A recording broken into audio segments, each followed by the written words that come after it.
Sud Radio Sport, le MAG, François Trio.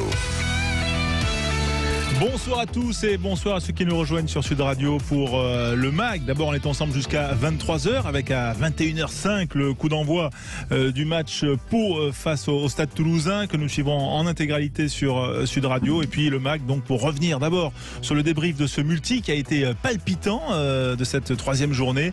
Revenir donc sur les temps forts de ce top 14, temps forts également de l'actualité. On parlera à 20h de rugby féminin. Les invités vont se succéder et puis bien sûr vous, les auditeurs au 0826 300 300. Toute l'équipe est là, réunie avec bien sûr du 109 parce qu'on aime coacher aussi sur Sud Radio avec Philippe Spanghero qui nous rejoint. Bonsoir Philippe. Salut messieurs, donc on peut être considéré comme des impact players, ça ? Des finisseurs, des gens qui viennent apporter voilà, et des impact players, effectivement, ben oui, c'est important. Après il faut avoir les cannes de finisseurs. Oui. Et pour ça il faut aussi avoir la tête avec un stratège, Julien Thomas, bonsoir. Bonsoir à tous et à toutes. Voilà, vous avez passé 2 heures dans des poubelles remplies de glaçons en regardant et en écoutant le multiplex sur Sud Radio. Vous avez forcément des analyses pertinentes à nous livrer, tout comme Alexandre Priam qui est toujours frais comme un gardon. On ne sait pas quand il dort, on ne sait pas quand il fait jour. En tout cas, il est toujours là, Alexandre. Voilà, et il nous a fait vibrer depuis l'Arena où c'était un petit peu comme Hollywood aujourd'hui, l'Arena, Alexandre. Ah ouais, effectivement, très joli scénario, des cascadeurs sur le terrain et de très belles scènes vues à la Paris La Défense Arena. Ouais, 32-19 pour le Racing face à Lyon. 6 essais, vous avez eu, c'est ça Alexandre ? Exactement, ouais. Alors que normalement, on se moque de moi. Tiens, je tiens à le dire, on se moque de moi dans le multiplex à chaque fois en me disant « Ah, il n'y a pas d'essai, Alexandre Priam. » Tiens, 6 essais, François. Ouais, on va compter d'ailleurs le nombre des essais parce qu'il y en avait 13 à la mi-temps et je pense qu'avec derrière les 2 ou 3 supplémentaires de La Rochelle, on doit approcher la vingtaine sur les 5 premiers matchs de cette troisième journée. Voilà, c'était une journée prolifique. Messieurs, on va commencer par Philippe. Tiens, vous avez vibré avec ce multi sur Sud Radio. Qu'est-ce que vous retenez des résultats ? Le succès à l'extérieur de Montpellier, qui évolue en champion de France, ou les difficultés, par exemple, du Stade Français, ou le beau succès du Racing face à Lyon ? Honnêtement, je retiens un peu tout ça. On attendait beaucoup de ces matchs, on attendait beaucoup de la réaction du Racing à domicile et aussi de voir comment allait se comporter le Loup pour aller chercher des points après une déroute à domicile. On attendait de voir comment l'Aviron allait aussi se comporter après une très belle performance à domicile. Et puis, on attendait aussi de voir si enfin Brive allait réussir à s'imposer à domicile pour s'enlever un peu de pression et gagner des points précieux au classement. Donc tous ces matchs ont été intéressants à suivre, on en parlera tout à l'heure, ils nous livrent quand même pas mal d'enseignements sur les forces en présence pour l'instant dans ce championnat. Oui, c'est vrai que Julien Thomas, on a l'impression que déjà il y a une ligne de démarcation là qui s'est opérée. Ouais. On voit déjà La Rochelle et Toulouse et Montpellier sont déjà aux avant-postes et Toulouse n'a pas encore joué ce soir. On sent que les gros sont là. Oui, les gros, et puis surtout, une ligne directrice qui est les objectifs de chaque club et surtout les effectifs. Et finalement, il n'y a pas trop d'erreurs dans ce début de championnat.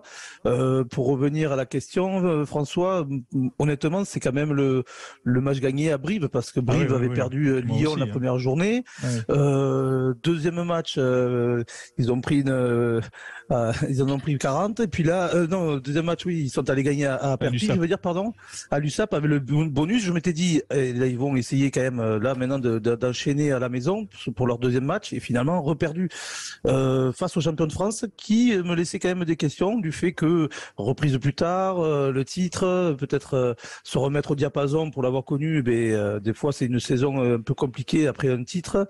Et bien Montpellier surprenant aussi quand même pour aller gagner à Brive. Pas mal quand même le fait de placer comme ça dans l'analyse que vous avez été champion de France. Non mais pas mal. Oui, avec le Stade français, mais c'était pas Montpellier, mais c'était le Stade français, exactement. Mais en toute objectivité, et vous avez raison de souligner la performance quand même de Montpellier, il y avait quand même eu quelques changements dans cette composition d'équipe. Il y a quelques blessés, on parlait de Chalureau pendant le direct, et pourtant quand même, elle est solide cette équipe, Philippe Spanghero de Montpellier. Elle a été malmenée par une équipe joueuse de Brive, peut-être pas récompensée de ses efforts, mais en tout cas Montpellier Montpellier. Et là, Montpellier n'est pas un champion qui a encore des confettis dans les cheveux. Non, Montpellier est là, solide sur les fondamentaux qu'on leur a connus l'année dernière, avec toujours ces leaders qui ont permis à cette équipe d'être champion de France l'année dernière. On voit encore le match de Mercer aujourd'hui, auteur de Nessé, Verhaeghe en deuxième ligne qui a encore sorti un gros match aujourd'hui. Ah oui. Ces joueurs qu'on avait, qui avaient vraiment explosé la saison dernière. Ils sont toujours au rendez-vous et ils assument leur statut. Donc ça fait qu'ils ont laissé passer l'orage, ces Montpelliérains, parce que Brive est bien rentré dans son match, mais après est beaucoup trop pénalisé pour gagner ce genre de rencontre face à de grosses écuries et pas aussi assez réaliste sur ces temps forts, notamment le nombre d'occasions et de pénalités en fin de match, qui illustre un peu la défaillance briviste sur la concrétisation de ces temps forts. Mais voilà un peu l'analyse de ce match. Après, c'est vrai que c'est cruel pour les brivistes, parce que c'est face à une équipe solide. Ils prennent un point de bonus qui va compter forcément dans la course au maintien. Mais c'est quand même assez loin de ce qu'on peut attendre d'une équipe qui doit batailler à domicile, 2 réceptions, 2 défaites. Tout de suite, ça donne quand même un petit peu le mal de tête pour entamer cette saison qui s'annonce compliquée. Et oui, parce qu'ils avaient secrètement des espoirs, les brivistes, d'essayer de partir sur une bonne dynamique, peut-être pour essayer Après, c'est Lyon et Brive quand même. Oui. Enfin, c'est Lyon et Montpellier quand même qui vient. Ouais, mais quand même, on sait aussi que les dynamiques, c'est important quand même, Julien. Hein. Ah mais la dynamique, surtout c'est la confiance, surtout une dynamique positive t'amène une confiance, donc ton jeu est beaucoup plus huilé parce que tu vas faire la passe supplémentaire dans ton système de jeu, tu vas te permettre de tenter des choses parce que dans la tête t'es dans le positif et de la confiance et tu te trouves facilement, alors que quand tu doutes c'est un jeu un peu plus restreint, tu essayes de faire le minimum de fautes, alors du coup tu joues moins aéré et puis finalement ça sert aux équipes adverses comme Montpellier qui a mis un système, honnêtement, avec l'essai de Van Rensburg, de pression toute la partie, c'est-à-dire chasser les botteurs, venir mettre vraiment une pression défensive, essayer de contre-requer, essayer de maîtriser un petit peu cette équipe de Brive qui a été excellente, qui méritait même sa victoire aujourd'hui. Oui, Van Rensburg, on le rappelle pour les auditeurs qui n'étaient pas avec nous, 71e minute, et c'est sur un contre de Van Rensburg, et qui fait basculer le match, parce qu'à ce moment-là, Brive menait 26-24, et ensuite, quand Van Rensburg réussit ce coup-là, ce 3e essai montpelliérain, cela fait 31-26, score final, puisqu'ils ont tenu malgré la fin. Est-ce qu'ils auraient dû être ou pas pénalisés, les Montpelliérains, et subir cet essai ils l'ont été, mais en tout cas subir un essai de pénalisation, comme on disait à l'époque, mon cher Philippe? Non, je crois pas. J'ai regardé attentivement cette fin de match. Bon, après, il y a aussi un peu de précipitation du côté briviste avec cette sortie de mêlée et cette mauvaise transmission là du 3e ligne centre. Ça illustre encore une fois la fébrilité briviste, parce que les Montpelliérains ont été solides sur leur ligne, assez aussi disciplinés. Il n'y avait pas de domination briviste assez significative pour moi pour un essai de pénalité. Ouais, mais il y avait quand même plusieurs pénalités signalées de suite à l'encontre des Montpelliérains. Il y a une anticipation en mêlée, et là il met bras cassé, monsieur l'arbitre. Quand il y a eu déjà plusieurs pénalités avant, moi il me semblait que s'il y avait, même si en début de match c'est un bras cassé quand il y a une anticipation, il me semblait qu'à ce moment-là ça pouvait être une pénalité. Alors je sais pas, il me semblait que sur les fautes répétées, et même si c'est qu'un bras cassé, l'arbitre pouvait signaler une pénalité et ça aurait peut-être changé le cours du match ou pas. Mais bon, je trouve qu'il y a eu petit coup de sifflet en fin de match, encore une fois. Oui, effectivement, mais on sent quand même aussi cette sérénité montpelliéraine, on va dire à l'inverse, à contrario, par rapport à celle de Brive, où au moment clé il y a eu peut-être un peu plus de fébrilité, et c'est ce qui fait la différence entre les grosses écuries et les écuries un peu moins équipées en termes de joueurs. Racing Lyon, il y avait du monde sur la pelouse aujourd'hui, des internationaux, Alexandre Priam. Il y a eu un beau match d'abord, 6 essais, on le disait, et notamment un Racing de gala avec un Finn Russell, dont vous avez dit enfin, après 5 ans sur cette antenne, des compliments, Alexandre Priam. Non, j'ai été souvent dur, mais pas tout le temps. Ouais. Avec Finn Russell, effectivement, il a fait un très gros match. Finn Russell, 6 sur 6 face au poteau. Il a été très très bon dans l'animation. C'est une victoire 32-19 avec des essais de Dupichot. Le premier est très bien amené en début de match pour Louis Dupichot. Le deuxième pour Max Spring est superbe. Nolan Le Guérec, départ, c'est une toute petite 89 sur les 40 mètres. Il part, il fixe 2 défenseurs en tombant. Il fait une chistera à main droite qui arrive sur Max Spring qui fait un crochet intérieur pour aller marquer le deuxième essai. Le troisième essai, c'est Tabou à vous qui profite d'une percée de Max Spring puis d'un excellent relais de Finn Russell. Ces 3 essais-là du côté du Racing ont été marqués en première période. C'est peut-être ça qu'on pourra noter. C'est d'abord une très très grosse première période du Racing.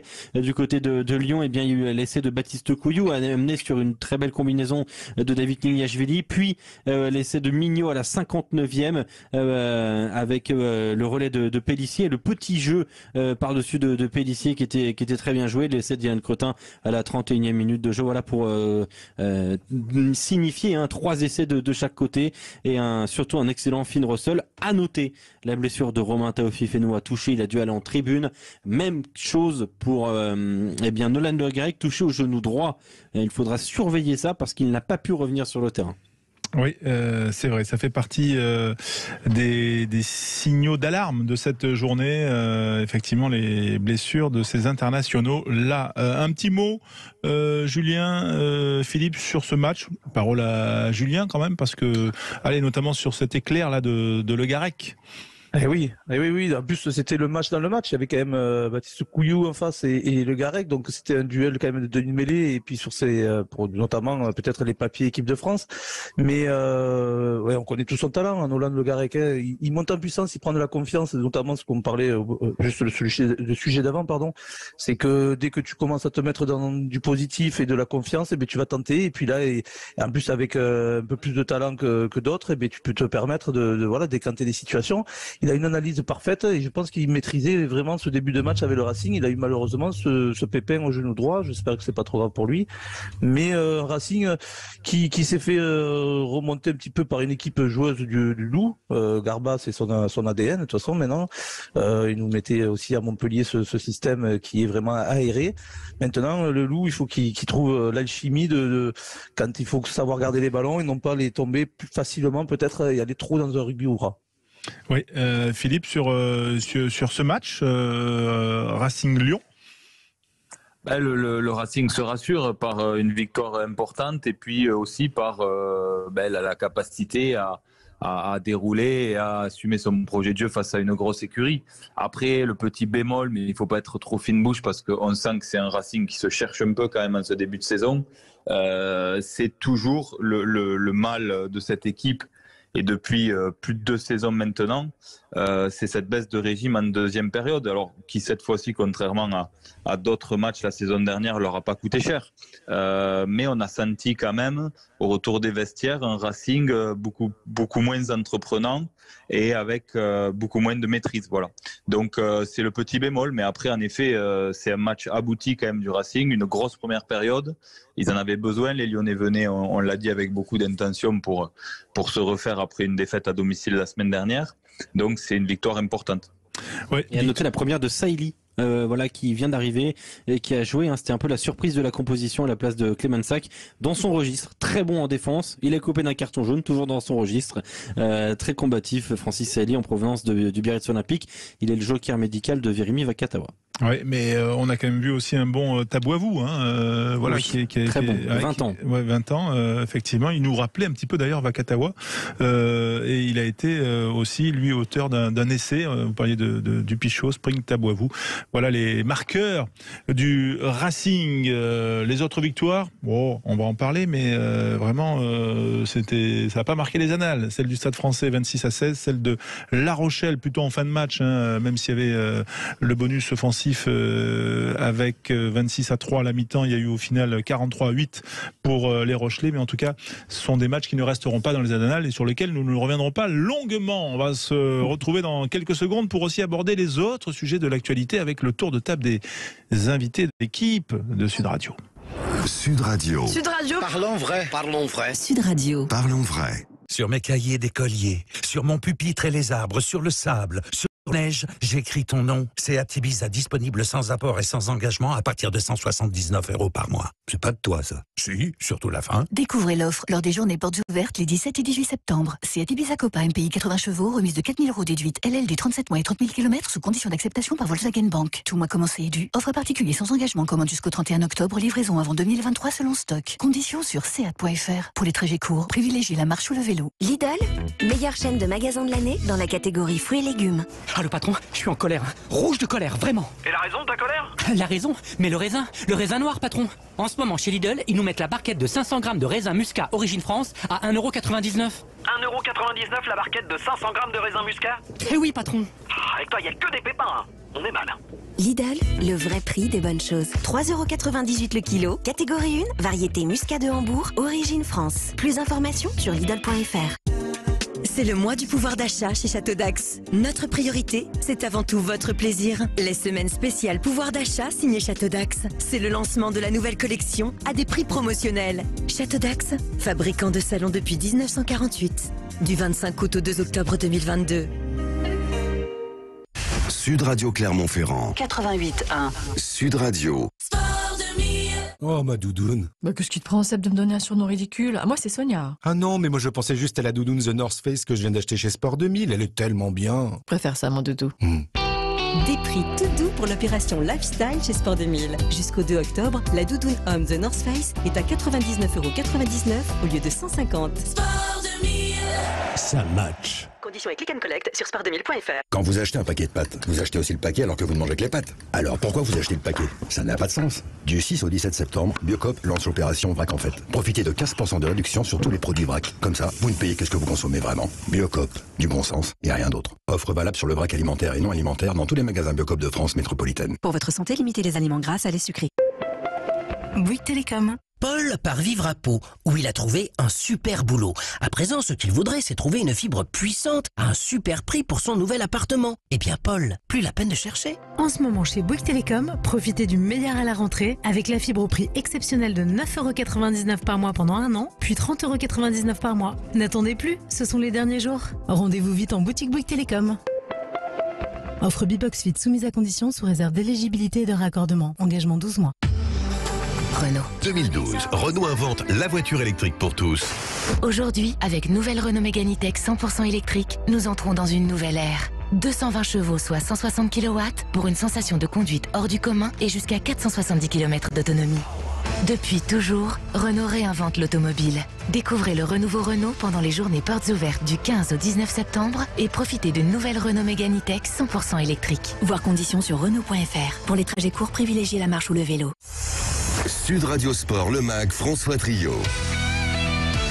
Le MAG avec vous les auditeurs au 0826 300 300 avec toute l'équipe Sud Radio bien réunie, Julien Thomas, Philippe Spanghero, Alexandre Priam, bien sûr pour revenir sur l'actualité. On parlait bien sûr des résultats de cette troisième journée. On rappelle que dans moins de 2 heures, le 6e match de cette équipe de cette journée, ce sera Pau face au Stade Toulousain. On le vivra bien sûr en direct et en intégralité. J'ai dit beaucoup bien sûr là dans cette phrase et je vais bien sûr me reprendre, bien évidemment. L'actualité, c'est le rugby, mais pas que. C'est aussi le multisport. Quentin Cabanis, qu'est-ce que vous avez retenu à part du foot et du foot? Je te propose un petit peu de foot, François. À commencer avec la 8e journée de Ligue 1 qui se poursuit aujourd'hui. Ça avait démarré hier avec le succès de Lorient sur la pelouse de la JOCR, 3-1.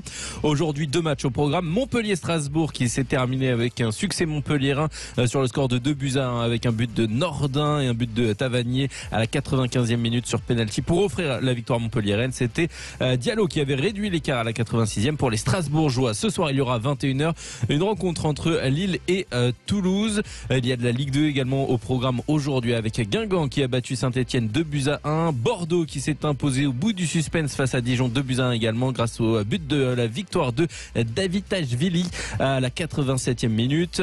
En ce moment, Nîmes mène à Sochaux 1-0. Toujours 0-0 entre Paris et Rodez. Laval mène mène à Quevilly 2-0. Bastia mène à Metz 1-0. 0-0 entre Amiens et Niort et entre Le Havre et Annecy, ainsi qu'entre Grenoble et Caen et entre Pau et Valenciennes. Voilà pour les rencontres de Ligue 2. À noter qu'en ce moment, il y a Tottenham contre Leicester et il y a 2-2. Oui, à la mi-temps. Oui, et puis puisqu'on parle de foot, à noter que dans l'affaire Pogba, voilà, le frère aîné de Paul Pogba a été déféré, tout comme 4 hommes, voilà, qui ont déjà été incarcérés dans l'après-midi.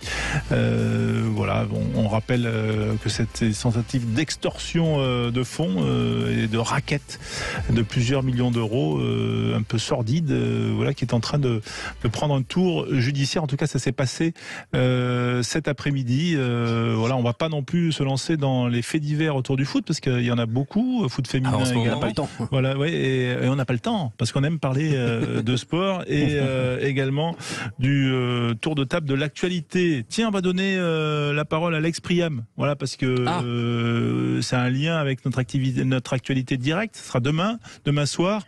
Les basketteurs français en finale de l'Euro. Ils reviennent en finale de l'Euro pour un titre qu'ils aimeraient décrocher face à leurs meilleurs ennemis. Voilà. Est-ce que on a enfin une équipe de France voilà, capable de gagner l'Euro et qui est peut-être meilleure que celle qu'on a eue alors qu'on s'y attendait peut-être pas trop là? Ah, c'est une surprise. C'est une surprise, en tout cas de l'avoir à ce niveau-là, l'équipe de France. Le chemin était tortueux, mais effectivement, il y aura une finale demain face à l'Espagne du côté de Berlin. Ce sera sur Sud Radio à 20h30. Voilà, on peut vous le dire. Ce sera sur notre antenne face à nos meilleurs amis, ennemis espagnols. Ça, c'est une façon de voir les choses. Je disais un chemin tortueux parce qu'il y avait une victoire après prolongation face à la Turquie, 87-86. De nouveau après prolongation face à l'Italie, 93-85. Extrêmement difficile, et cette fois-ci en demi-finale, il n'y a juste pas eu débat. Il n'y a même pas eu match en fait, j'ai envie de dire 95-54, plus 41, c'est absolument colossal. Pas de souvenir d'avoir vu un match à ce niveau-là aussi large. Une équipe de France qui effectivement, tu posais la question François, est-ce que c'est une surprise? Oui, ça l'est parce que il manquait Nicolas Batum et Nando De Colo, le capitaine de l'équipe de France et le meilleur garde, meilleur arrière ou meneur de l'équipe de France en la personne de Nando De Colo. Donc 2 grosses absences qui ont été comblées par notamment Tarpey qui est excellent en défense depuis le début de cet Euro, et surtout un Gershon Yabusele qui est en lice pour devenir MVP, meilleur joueur de cet Euro basket, et qui devrait d'ailleurs prochainement retrouver la NBA. Donc une finale passionnante demain du côté donc de Berlin, Espagne-France sur Sud Radio 20h30. Ouais, est-ce que c'est pas là encore la primauté de la défense quand on voit notamment la performance hier contre la Pologne en demi-finale? Est-ce que c'est pas finalement une équipe plus rude avec un Gobert qui est un leader aujourd'hui, qui est en train peut-être de réussir ce que les aînés n'ont pas réussi? Si, c'est tout à fait juste. La défense a toujours été l'identité de toute façon de cette équipe de France. Il a été poussé encore un peu plus avec Albici, Tarpey, avec Yabusele qui est un très bon défenseur. Voilà. Rudy Gobert est effectivement peut-être le meilleur défenseur de ces 5 dernières années en NBA. Donc 3 fois déjà. Déjà 3 fois. Donc comme le disait d'ailleurs, on en parlait hier avec toi Quentin, cette équipe de France elle a roulé sur la Pologne. Ah oui, 22 points pour Yabusele hier. Voilà. Oui, c'était énorme. Et en plus, il faut noter que les stars de cette équipe de France ont peu joué hier, et donc ont pu souffler à l'image de Gobert. Voilà, Gobert qui a fait 6 points, 6 rebonds dans cette rencontre. Donc on n'a même pas eu besoin de Gobert pour battre la Pologne.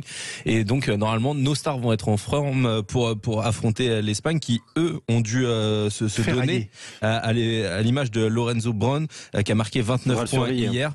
29 points hier pour l'Espagnol, 6 passes D et un succès 96-91. Donc on n'a pas vécu la même demi-finale non plus que les Espagnols. Et Lorenzo Brown, fraîchement naturalisé, espagnol, qui est monstrueux. Attention. Après on peut rien dire, on a Joel Embiid qui arrive. Ouais, mais on peut quand même demander leur avis à Julien Thomas et Philippe Spanghero, voilà, sur grand basketteur. Ouais, c'est grand basketteur devant l'éternel. Plus Philippe, il est plus grand que moi, je pense. Pour accéder au panier, ce sera mieux. Allez les Bleus. Là, tu m'as fait une passe devant la défense. Exactement. Tu t'es pris dans les costiches là. Ouais. J'ai pris le ballon et un gros troisième ligne tongé en même temps. Eh ben, alors préparez votre tour de table de l'actualité. Il va suivre dans quelques instants sur Sud Radio. On est ensemble, bien sûr, jusqu'à 23h. C'est le MAG. Sur Sud Radio, on parle de rugby, de tous les sports. Sud Radio. Sud Radio. Parlons vrai. Parlons vrai. Sud Radio. Parlons vrai. Envie de voyager et de parcourir le globe? Participez au grand tournoi Tour du Monde avec le Casino Circus de Barbotan. Une croisière de 30 000 € à gagner et plus de 35 bons voyages offerts par les établissements Circus. Du 15 septembre au 26 novembre, jouez sur nos machines gratuites et tentez de décrocher le gros lot. Plein de cadeaux à gagner. Infos et règlements du jeu au Casino Circus de Barbotan. Les jeux d'argent et de hasard peuvent être dangereux. Perte d'argent, conflits familiaux, addiction. Retrouvez nos conseils sur joueurs-info-service.fr et au 09 74 75 13 13, appel non surtaxé. Vous voyez cet impact sur votre pare-brise? Vous croyez qu'il n'est pas gênant parce qu'il n'est pas dans votre champ de vision? Pourtant, il suffit juste d'un dos d'âne ou d'un nid de poule. Et crac, ça peut fissurer. Vous voulez vraiment prendre le risque? Venez plutôt chez Carglass. En 30 minutes, c'est réparé. Alors prenez rendez-vous maintenant sur carglass.fr. Et pour être certain d'arriver directement sur notre site, ne tapez pas juste Carglass, mais bien carglass.fr. N'oubliez pas, tapez bien carglass.fr. Carglass répare, Carglass remplace. Leclerc. Une orchidée pour la mémoire. Oh, t'as vu ça? C'est génial. Elles sont belles, dis donc. Mais comment ça, pour la mémoire? Pour chaque orchidée achetée à 8,95 €, Leclerc reverse 4 € à la Fondation pour la recherche sur Alzheimer. Une orchidée pour la mémoire. Ça, c'est un beau geste. Un beau geste et une grande cause. Bon, allez, moi j'en prends une. Hein. Et moi aussi. Leclerc. Défendre tout ce qui compte pour vous. Du 6 au 24 septembre. Modalité magasin participant sur www.e.leclerc. En entrant dans la boutique Orange, Julie et Nina ne s'attendaient pas à gagner l'équivalent de 10 ans d'abonnement à Netflix et OCS. Ça fait plein de films ou plein de séries et plein de temps pour tout regarder. Jusqu'au 24 septembre, rendez-vous dans votre boutique Orange pour jouer et tenter de gagner l'équivalent de 10 ans d'abonnement à OCS et Netflix pour mettre tout le monde d'accord. Orange. Jeu gratuit avec obligation d'achat d'un produit ou souscription d'un abonnement, quel qu'en soit le montant. Conditions et règlements de jeu en boutique uniquement. Et regarde, les voilà. Tu trouves pas que quelque chose a changé? Elle n'aurait pas une nouvelle couleur? Possible. Et regarde leur look. En tout cas, ça leur va ravir. Vous parlez de qui? De la nouvelle gamme Dacia, bien sûr. Nouvelle Spring, nouvelle Sandero Stepway, nouveau Jogger, nouveau Duster. Nouvelle teinte, design réinventé et toujours l'essentiel au meilleur prix. Découvrez la nouvelle gamme sur dacia.fr. Pendant les jours essentiels du 15 au 19 septembre, venez commander votre nouvelle Dacia en concession. Pour les trajets courts, privilégiez la marche ou le vélo. Qui veut mes vérandas? Elles sont bonnes, mes vérandas! Vous y prenez mal, poussez-vous! Je vais vous montrer, moi, comment on fait une bonne promo Akena. Oh, dites donc, madame là-dessous! Venez découvrir l'offre du mois chez Akena. Elle est exceptionnelle. Elle est sur akenaveranda.com. Bravo, madame, là-dessous! Eh oui, Coco, c'est un métier. Akena, la reine des vérandas. Eh, les pergolas! Sud Radio Sport, le MAG, François Trio. Le MAG avec toute l'équipe Sud Radio, avec vous les auditeurs passionnés de rugby et de sport, le tour de l'actualité après le rugby bien sûr, mais pas que. On y revient quand même, Philippe Spanghero, Julien Thomas, et avec vous Philippe Spanghero, parce que on parle beaucoup de sobriété énergétique dans l'actualité aujourd'hui, et cette sobriété doit-elle gagner le rugby? C'est un peu la question qui vous taraude en ce moment, Philippe. Ouais, c'est ça, on en a parlé hier, puis on en avait parlé déjà un peu la semaine dernière sur un autre sujet après la polémique du PSG, mais on se rend compte que le sport doit être exemplaire, qu'on demande des comptes aux acteurs du sport, aux grands sportifs, et que le sport a un devoir d'exemplarité par rapport à l'impact médiatique qu'il peut avoir. Et donc, on vit une période un peu particulière, et je pense que le rugby doit aussi montrer cette exemplarité. On a vu de petites initiatives dès cet après-midi à l'UBB qui a gardé ses projecteurs éteints pendant le match. On peut se demander pourquoi ils étaient allumés depuis tout ce temps en plein après-midi. Il y avait aussi des contraintes c'est pour la télé, hein. Bien sûr, c'est pour les diffuseurs, c'est ce que j'allais dire, mais c'est vrai que pour le grand public, voyant une information comme ça, ça peut paraître un peu absurde. En tous les cas, ce que je crois, c'est que les mentalités vont changer en profondeur Je parlais hier soir rapidement de la petite polémique qu'il y a eu autour de l'entrée des Sud-Africaines dans le championnat du Nord, où on a tout de suite mis en exergue l'aberration de la chose avec le bilan carbone, etc. Donc, qui en plus, pour la parenthèse, n'est pas mauvais et bien moins pire que ce qu'il était avant à l'échelle de la planète par rapport aux déplacements que les Sud-Africains avaient dans le Super Rugby. Je referme la parenthèse, c'est pour ça qu'il faut aussi savoir expliquer les choses. On vit une époque un peu particulière dans laquelle c'est très dur de développer une idée, donc il faut être très précis, et c'est pour ça que le sport doit aussi avoir des annonces choc, donc potentiellement dans les mois qui arrivent ne plus jouer en nocturne par rapport aux restrictions d'énergie, potentiellement réfléchir sur la façon de se déplacer à l'avenir. Enfin, tous ces sujets-là vont être au cœur des enjeux de demain. Et les organisations sont déjà en train de l'intégrer en profondeur, parce que c'est vraiment des changements en profondeur qui sont en train de se créer sur la mobilité d'accès au stade, sur la façon dont on accueille les spectateurs le jour de match, les enjeux de consommation. Donc voilà, tout ça, c'est dans l'air du temps dans notre société, mais on va devoir aller très vite pour l'intégrer dans le monde du sport, qui encore une fois a un vrai devoir d'exemplarité et très scruté par le grand public. Si jamais, on va dire, les institutions qui gèrent le sport et notamment le rugby professionnel, on va dire s'atteler à cette tâche, quel est leur levier sur les diffuseurs justement qui les financent? Comment ça peut se passer?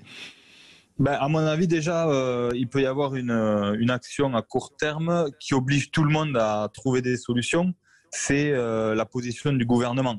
On en parlait hier soir, mais le sport n'est pas une priorité dans la gestion des crises. On l'a vu pendant le Covid avec les acteurs qui demandaient à tout prix à jouer. Et là, on va le revoir cet hiver avec les enjeux d'économie d'énergie.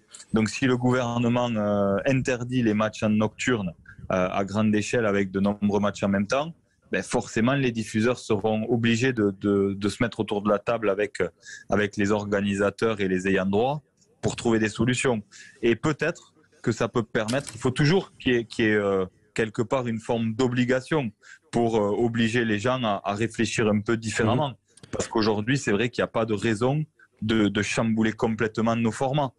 Mais c'est vrai que ce qui peut se passer cet hiver, comme pressant, il y a quelques informations qui commencent à sortir en ce sens, peuvent faire évoluer les choses dans les années qui arrivent, et dans les prochaines négociations sur les droits et les plannings des horaires des matchs, être intégrés tout de suite dans l'équation.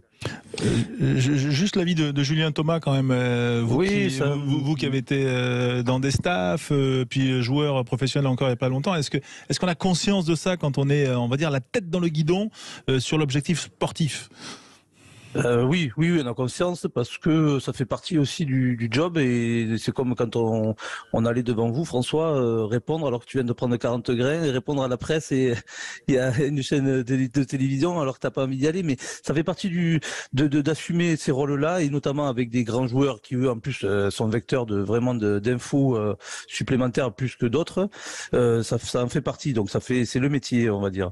Par contre, quand j'entends par rapport, on ne pourra pas par rapport au soir, aux luminaires, etc., les éclairages. Est-ce qu'on parle aussi, ça c'est un faux débat, parce que l'eau, ça va devenir une denrée rare.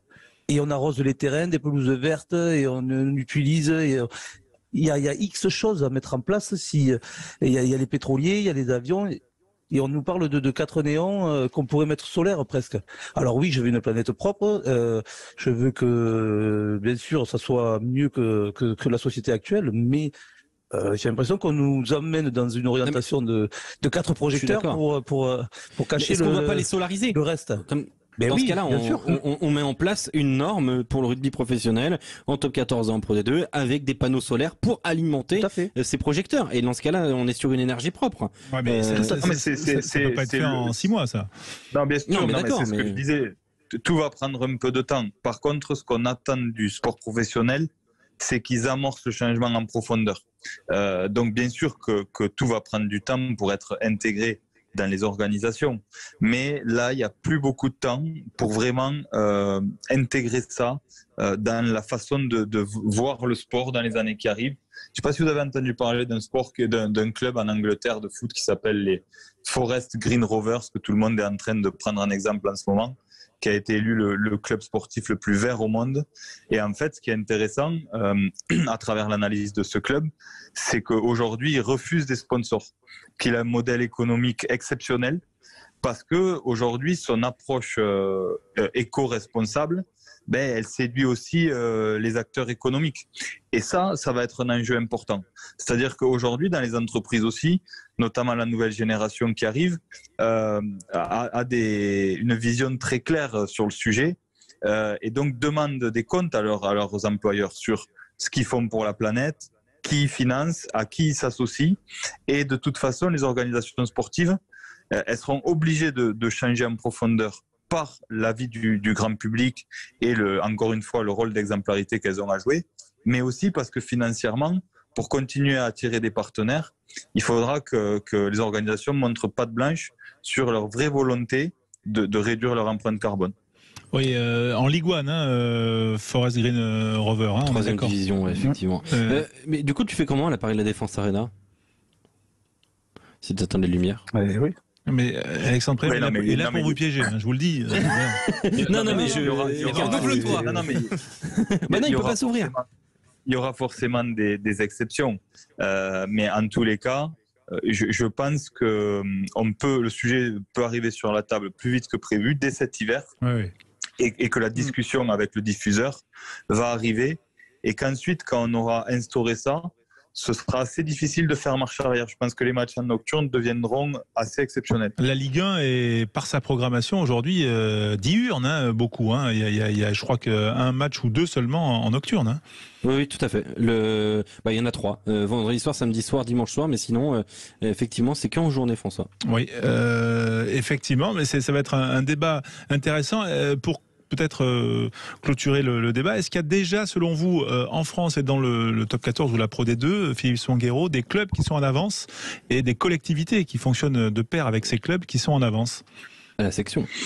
Alors, qui sont très en avance, comme ça, je ne vois pas. Pour moi, le club qui a vraiment pris le virage de la dimension RSE, le premier sur la notion écologique, c'est la section paloise. Ouais, avec Julien Pierre, été les premiers, bien sûr. Ouais, avec Julien Pierre qui maintenant est un vrai porte-parole, notamment dans le monde du sport, avec son association qui s'appelle Fair Play for Planet, qui donne des labels aux acteurs du sport sur tout un tas de critères qui les notent sur justement leur impact carbone. Mais la section, ça a été les premiers à travailler avec des maillots en plastique recyclé, à faire un travail particulier dans l'enceinte du stade sur le recyclage. Donc il y a beaucoup d'initiatives, mais aujourd'hui ce qu'on attend c'est que ce soit globalisé. C'est ça qui est difficile et qui prendra du temps. C'est-à-dire que la dimension, elle est tellement large à appréhender que ça passe des déplacements des équipes à la façon de faciliter l'accès au stade aux gens qui veulent venir en vélo, à mettre à disposition des vélos, à mettre à disposition des navettes pour aller chercher les gens pour aller au stade. Donc ça demande quand même une réflexion très globale qui est lourde parce qu'il y a aussi au départ des enjeux d'investissement. Parce que vous parliez de passer au solaire dans les stades. Ça, ce sera peut-être un peu aidé par les collectivités, mais ce sera quand même aux acteurs de le financer. On sait que les modèles économiques sont toujours un peu touchy, les clubs sont toujours à l'équilibre, mais c'est toujours ric-rac entre une légère perte ou un léger bénéfice. Donc il y a aussi des enjeux de capacité d'investissement dans le futur. Et c'est pas parce que je suis particulièrement ce club, mais pour le coup, le Stade Rochelais depuis 2017 adhère au 1% pour la planète. C'est une association mondiale, c'est un fonds mondial créé par le fondateur de Patagonia, qui est la marque de vêtements, qui reverse donc chaque entreprise qui adhère à ce fonds 1% pour la planète, il me semble reverse 1% de ses bénéfices à ce fonds, qui ensuite dispatche cet argent pour lutter contre le réchauffement climatique. Eh ben voilà, on a été très vert sur le sujet et très complet, voilà. Mais on suivra bien sûr et on appellera bientôt d'ailleurs Julien Pierre qui nous fera sans doute un petit topo aussi intéressant sur son point de vue et également son action, comme vous l'avez décrit. Voilà, c'est des sujets que nous suivrons le plus régulièrement possible. Julien Thomas, vous voulez revenir au terrain parce que vous êtes comme ça quand vous parlez de l'actualité et j'ai l'impression qu'il y a un revenant qui vous intéresse.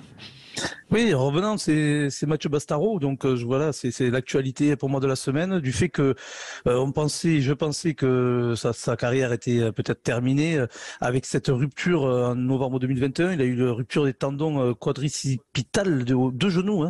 Donc ça a été pendant 10 mois quand même de rééducation et il est revenu du côté de Toulon parce que quand il était sur Lyon, justement où c'est arrivé la blessure, il était avec le club de Lyon. Il avait quand même sa femme et ses enfants. C'était arrivé à Toulon quand même, son histoire. Oui, c'est ça. Et du coup, il y a quand même sa femme et ses enfants qui sont restés habités sur Toulon. Donc, il retrouve un confort quand même familial. Et finalement, avec une bonne rééducation, on a vu qu'il venait de s'engager depuis jeudi avec le RCT pour une saison. Donc, ça ouvre le débat en fait de savoir si c'est bien, pas bien. Qu'est-ce que vous en pensez aussi?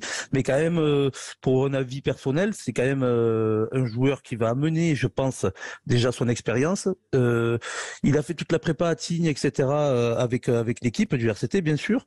Il devrait, parce que là, je viens de voir dernièrement qu'il y a un problème administratif peut-être de licence ou autre alors qu'il était dans le groupe, mais peut-être finalement il y sera pas pour ce week-end. Ouais, on a un petit peu plus d'infos. Alors, on peut pas tout vous dire, mais voilà. On est en train de vérifier tout ça, mais il pourrait être intégré au groupe au dernier moment. Pour l'instant, il ne l'est pas. En tout cas, il n'est pas dans la compo qui est annoncée par le RCT, mais pourrait rentrer sur la feuille de match. Ouais. Voilà, donc, mais à la base, il devait y être, voire même peut-être titulaire, vu qu'il s'entraînait quand même comme un titulaire. Et donc ça amène, moi je pense que ça fera du bien pour le RCT parce qu'il manquait quand même un gros impact player, un perforateur milieu de terrain, un mec qui peut aller gratter.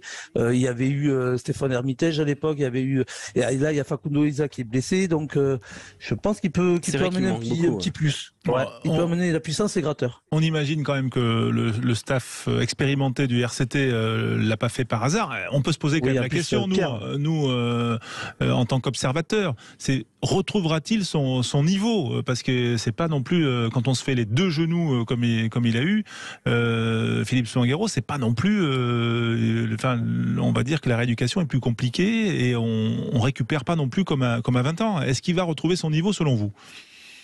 Alors c'est une vraie interrogation. Après, moi je trouve que c'est une très très bonne nouvelle à deux niveaux. D'abord, c'est un bon message envoyé par le RCT parce que je trouve qu'il y a aussi la notion de reconnaissance à un joueur qui a quand même été un joueur important de la période faste du RCT. Donc oui, il y a ça aussi. Ça c'est un point quand même important pour moi dans l'équation. Je pense que financièrement le RCT a fait un bon coup. Je crois que Mathieu Bastaro voulait juste finir sur une bonne note. Je pense pas qu'il soit à des niveaux de salaire très élevés par rapport aux autres joueurs. Donc il y a aussi le pari de se dire voilà, on a un joueur qui doit pas coûter extrêmement cher, qui a été un joueur important du club, qui est une figure emblématique, qui est un joueur important dans le vestiaire pour encadrer des jeunes joueurs qui doivent encore grandir, qui peut aider à plusieurs postes. Moi, je pense qu'ils vont plutôt l'utiliser devant parce qu'en effet, je crois qu'à son âge, après cette deuxième opération, ça va être plus difficile pour lui de revenir derrière. Mais bon, il y a quand même des solutions. S'il est sur le banc, entre devant et derrière, c'est quand même intéressant. Donc voilà, il y a tous ces éléments. Et je trouve que le RCT se grandit en faisant ça. Voilà, je ne sais pas encore une fois quel est l'enjeu financier pour eux. Mais au-delà de tout ça, il y a ce clin d'œil là de valeur qui me paraît intéressant. Oui, c'est vrai. Julien. Un petit bémol juste par rapport au physique qui peut poser point d'interrogation. Je suis d'accord, François, ta question, mais j'ai eu quand même un de nos journalistes qui fait partie du RCT, Mathias Merlot, avec qui j'ai discuté longuement et qui disait qu'il avait pu croiser un docteur et que finalement même les docteurs n'avaient pas de recul sur cette blessure. Autant en croisé, on sait que ça va prendre 6 mois, puis derrière la rééducation, puis ça sera un protocole comme on connaît tout le protocole. Autant sur ça, il n'y a pas eu pour l'instant, vraiment un recul sur cette blessure. Donc on ne sait pas comment ça va se passer pour lui. Honnêtement, même les docteurs. C'était une blessure assez unique, hein. C'est vrai, il faut le dire. Unique, c'est vrai. On parlait d'accident de la route, hein, de blessure d'accidenté de la route. Hein. Et il s'est fait les 2 genoux en même temps, sur le même appui. C'est quand même un truc absolument rarissime. Joueur atypique, blessure atypique, hein, souvent. Ah, exactement, mais c'est ce que j'allais dire, François, t'as raison de le souligner. C'est une carrière digne d'un film, franchement, Mathieu Bastaro. Entre la Nouvelle-Zélande, ce qui s'est passé là-bas, les titres avec le RCT, son éclosion au Stade Français en venant de Massy, son passage à New York en plein Covid. C'est un homme qui aura marqué, de toute façon, le rugby français. Et ça peut être extraordinaire s'il termine de la plus belle des manières sur un terrain. En tout cas, personnage attachant. On est aussi heureux pour l'homme parce que c'est quand même quelqu'un de très généreux, très apprécié et qui tout à fait, et qui mérite quand même une sortie sur le terrain digne, non pas sur une civière comme on l'avait vu à Mayol il y a maintenant de longs mois, et que c'était quand même une image assez pénible, et rien que pour ça, on est heureux. Après, on espère qu'il sera performant, bien évidemment, mais on le suivra bien sûr sur Sud Radio. Si c'est pas demain soir face à Clermont, ce sera la semaine suivante lors de la 4e journée. On va se retrouver dans un instant parce que le MAG continue sur Sud Radio. On traite de rugby, mais de tous les sports. On va parler de Roger Federer dans un instant. Restez bien avec nous. Sud Radio. Sud Radio. Parlons vrai. Parlons vrai. Sud Radio. Parlons vrai. 1965, Renault invente la première berline française avec à Lyon, Renault 16. 2021, Renault lance Renault Arcana Hybride, le SUV qui réinvente la berline. Et en 2022, n'attendez plus votre nouvelle voiture, Renault lance Renault Arcana E-Tech Hybride Fast Track, des modèles encore plus équipés et disponibles sous 30 jours. Depuis toujours, Renault réinvente l'automobile. Découvrez le renouveau Renault pendant les journées portes ouvertes du 15 au 19 septembre et profitez de Renault Arcana E-Tech Hybride 145 RS Line Fast Track. Voir conditions sur Renault.fr. Pensez à covoiturer. En entrant dans la boutique Orange, Julie et Nina ne s'attendaient pas à gagner L'équivalent de 10 ans d'abonnement à Netflix et OCS. Ça fait Plein de films Ou plein de séries. et plein de temps pour tout regarder. Jusqu'au 24 septembre, rendez-vous dans votre boutique Orange pour jouer et tenter de gagner l'équivalent de 10 ans d'abonnement à OCS et Netflix pour mettre tout le monde d'accord. Orange. Jeu gratuit avec obligation d'achat d'un produit ou souscription d'un abonnement, quel qu'en soit le montant. Conditions et règlements de jeu en boutique uniquement. Sonia, c'est la cata. Qu'est-ce qu'il y a encore? J'ai surpris Théo au téléphone, il parlait d'un nouveau projet, mais je sais pas ce que c'est, je crains le pire. T'as mal compris. Il parlait de projet X Paris, son nouveau sweat à capuche. Ah ouf. Joli projet l'opération Lifestyle chez Sport 2000. Jusqu'au 2 octobre, le sweat à capuche homme Project X Paris est à 39,99 € au lieu de 59,99 €. Sport 2000. Ça match. Conditions et click and collect sur sport2000.fr. Sud Radio Saint-Jean-de-Luz. 103.9. Sud Radio. Quand vous avez un bris-de-glace, ça vous paraît compliqué à gérer? Avec Carglass, c'est simple. Allez direct sur carglass.fr. En quelques clics, vous lavez votre rendez-vous. Comme on est agréé par la plupart des assureurs, on vous accompagne dans les démarches avec votre assurance. Et comme la majorité de nos clients, il n'y a pas de franchise à payer. Oui, zéro franchise. Prenez rendez-vous dès aujourd'hui sur carglass.fr. Et pour être certain d'arriver directement sur notre site, ne tapez pas juste Carglass, mais bien carglass.fr. Carglass répare, Carglass remplace. Conditions sur carglass.fr. Si je te dis porte blindée et réseau de serrurerie agréé. Point Fort Fichet, ils fêtent leurs 50 ans cette année. Et pour la rentrée du 6 au 24 septembre, Point Fort Fichet fait des remises jusqu'à 700 € sur les portes blindées d'appartements et de maisons. Voir conditions en magasin et sur fichet-pointfort.com. Point Fort Fichet, nous protégeons ce que vous avez de plus cher. À tout instant, écoutez Sud Radio, en voiture, au travail, depuis votre smartphone. Installez l'application Sud Radio depuis le Google Play ou l'App Store. Sur mes cahiers d'écolier, sur mon pupitre et les arbres, sur le sable, sur la neige, j'écris ton nom. Seat Ibiza disponible sans apport et sans engagement à partir de 179 € par mois. C'est pas de toi, ça. Si, surtout la fin. Découvrez l'offre lors des journées portes ouvertes les 17 et 18 septembre. Seat Ibiza Copa MPI 80 chevaux, remise de 4 000 € déduite. LLD 37 mois et 30 000 km sous condition d'acceptation par Volkswagen Bank. Tout mois commencé et dû. Offre particulier sans engagement, commande jusqu'au 31 octobre. Livraison avant 2023 selon stock. Conditions sur seat.fr. Au quotidien, prenez les transports en commun. Sud Radio Sport, le MAG, François Trio. Le MAG pour parler de l'actualité la plus chaude et puis l'actualité de la semaine. L'une des informations de cette semaine, c'est la retraite d'un certain Roger Federer, numéro 1 mondial du tennis pendant de longues années, légende vivante, plus de 103 titres ATP, 23 ans de carrière professionnelle. Et puis ce message, voilà, alors qu'il était blessé depuis de longs mois, et c'est arrivé il y a quelques jours. Écoutez. Mes amis, mes adversaires et surtout les fans qui rendent ce sport si vivant, aujourd'hui, j'ai une information à vous partager.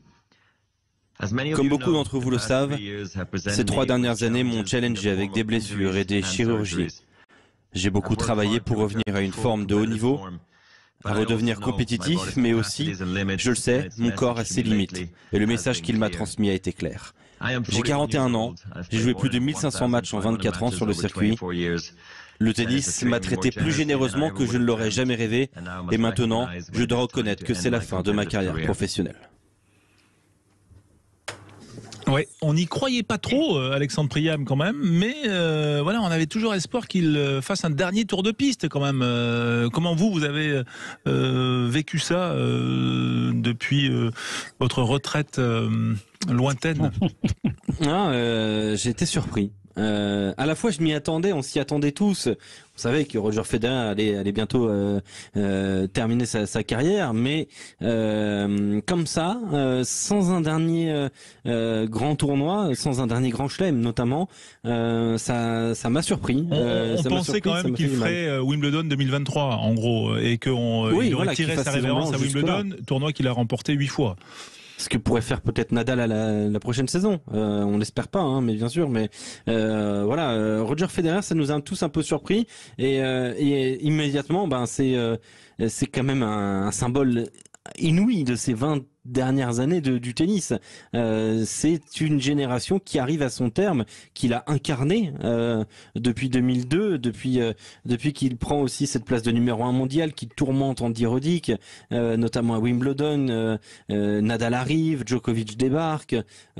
C'est une génération qui est en train de prendre fin, et qui a déjà une génération, je pense, remplaçante, qui est prête, enfin prête, avec Carlos Alcaraz, avec Casper Ruud, avec Yannick Sinner, avec Frances Tiafoe, tous ces jours-là. Alors justement, c'est la question qu'on peut se poser là, puisqu'on fait le tour de l'actualité avec quelques jours de recul après cette annonce. Philippe Spanghero, Julien Thomas, le tennis peut-il s'en relever de la retraite de ce monstre sacré? C'est une légende vivante.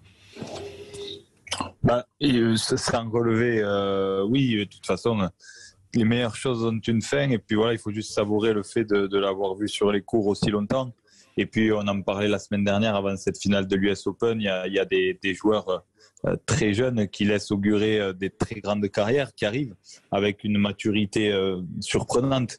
On parlait notamment d'Alcaraz la semaine dernière qui a remporté l'US Open. Donc on va voir de très grandes personnalités du tennis qui remplaceront jamais Roger Federer, mais qui prendront de l'espace.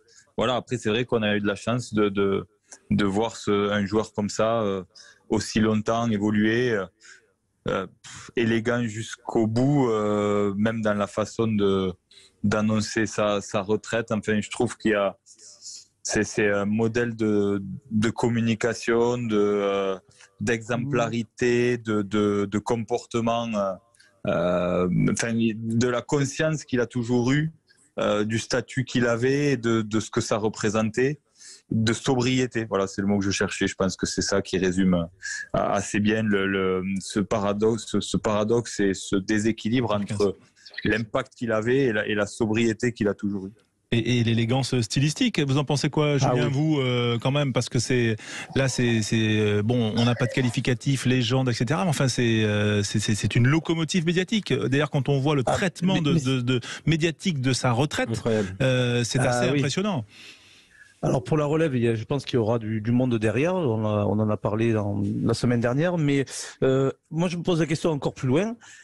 S'arrêter comme ça, c'est vrai que je pense que tout le monde a pris un coup parce que on pensait pas de suite une dernière tournée, une dernière saison ou autre. Mais 42 ans, je pense qu'il doit y avoir le corps qui doit crier et alerter qu'il faut s'arrêter.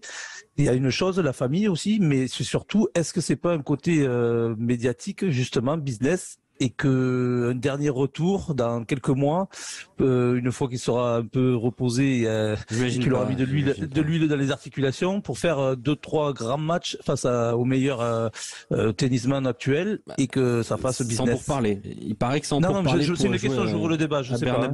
Non, mais c'est vrai que c'est sans pourparler a priori du côté de Bernabéu pour affronter Nadal. Voilà, des exhibitions après c'est des exhibitions, c'est autre chose. Qui finissent sur ça en gros, sur des derniers coups de raquette et que là ça va remplir des stades et des stades. Moi je me pose surtout la question, est-ce que c'est pas le plus grand sportif de l'histoire, Roger Federer? Vraiment, je me pose sincèrement la question. Ça dépend des sports qu'on aime. Voilà, exactement. Mais il en fait partie. Voilà. C'est vrai. Et notamment le duel Nadal-Federer qui a permis aussi à cette légende de se construire. Il y a eu 40 matchs entre ces deux champions entre 2003 et 2019.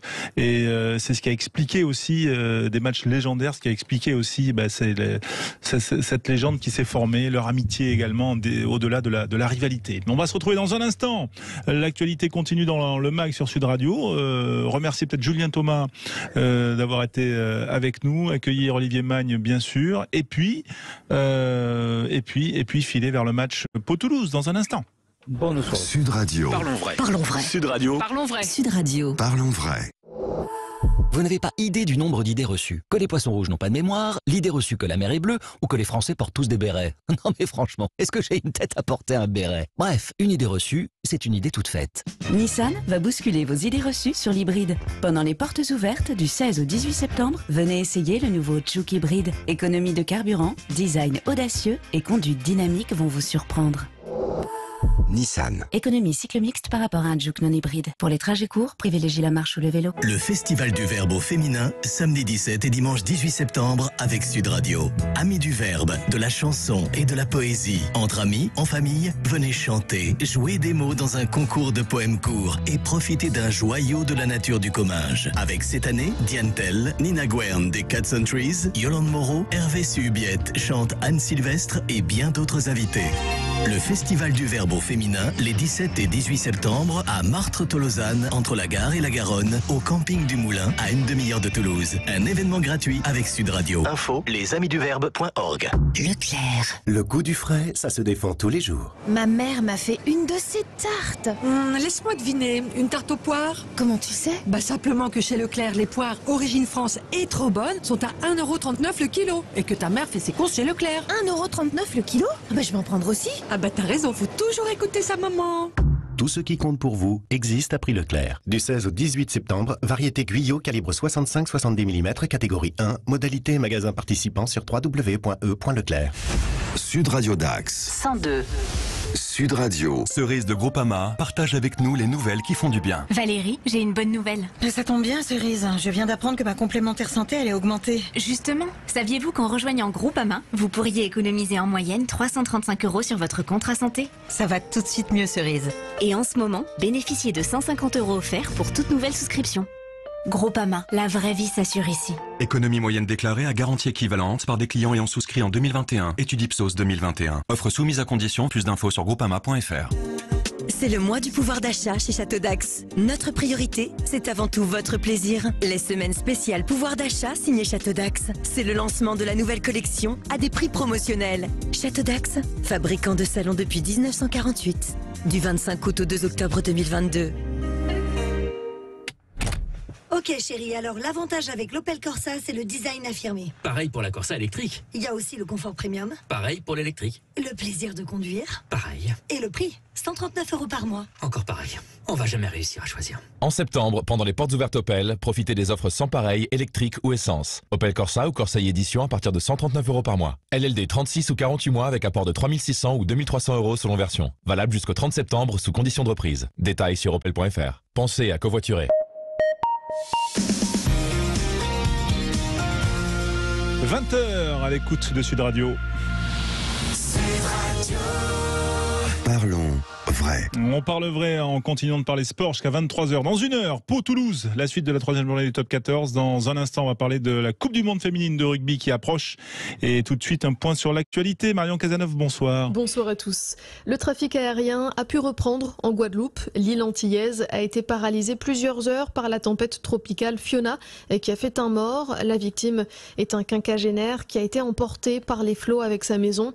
Profitant d'une accalmie, le préfet a autorisé aussi tout à l'heure les déplacements pour les agents et salariés des entreprises indispensables à la vie de la population guadeloupéenne. Le flegme britannique mis à rude épreuve à Londres. Il faut à présent 16 heures d'attente pour ceux qui souhaitent rendre hommage à la reine Elisabeth II, morte le 8 septembre à 96 ans. Des milliers de personnes font toujours la queue pour saluer la monarque défunte. Et cet après-midi, William, Harry et les autres petits-enfants d'Elisabeth II se sont recueillis, eux aussi, devant son cercueil au palais de Westminster. Déjà, de premiers chefs d'État sont arrivés dans le pays pour assister aux funérailles qui auront lieu lundi. En Ukraine, la centrale nucléaire de Zaporizhia vient d'être reconnectée au réseau électrique. Une bonne nouvelle puisqu'une coupure augmente les risques d'accident. La centrale a été visée plusieurs fois par des bombardements dont Kiev et Moscou se renvoient toujours la responsabilité. L'Église orthodoxe de France ouvre une enquête après des accusations de viol visant 2 moines. Les faits se seraient produits dans les années 1970 dans un monastère orthodoxe de l'Hérault. Libération a publié le témoignage de 3 frères qui accusent ces représentants de l'Église de viol et agression sexuelle. Une plainte avait été déposée en 2008, mais les faits étaient prescrits par la justice.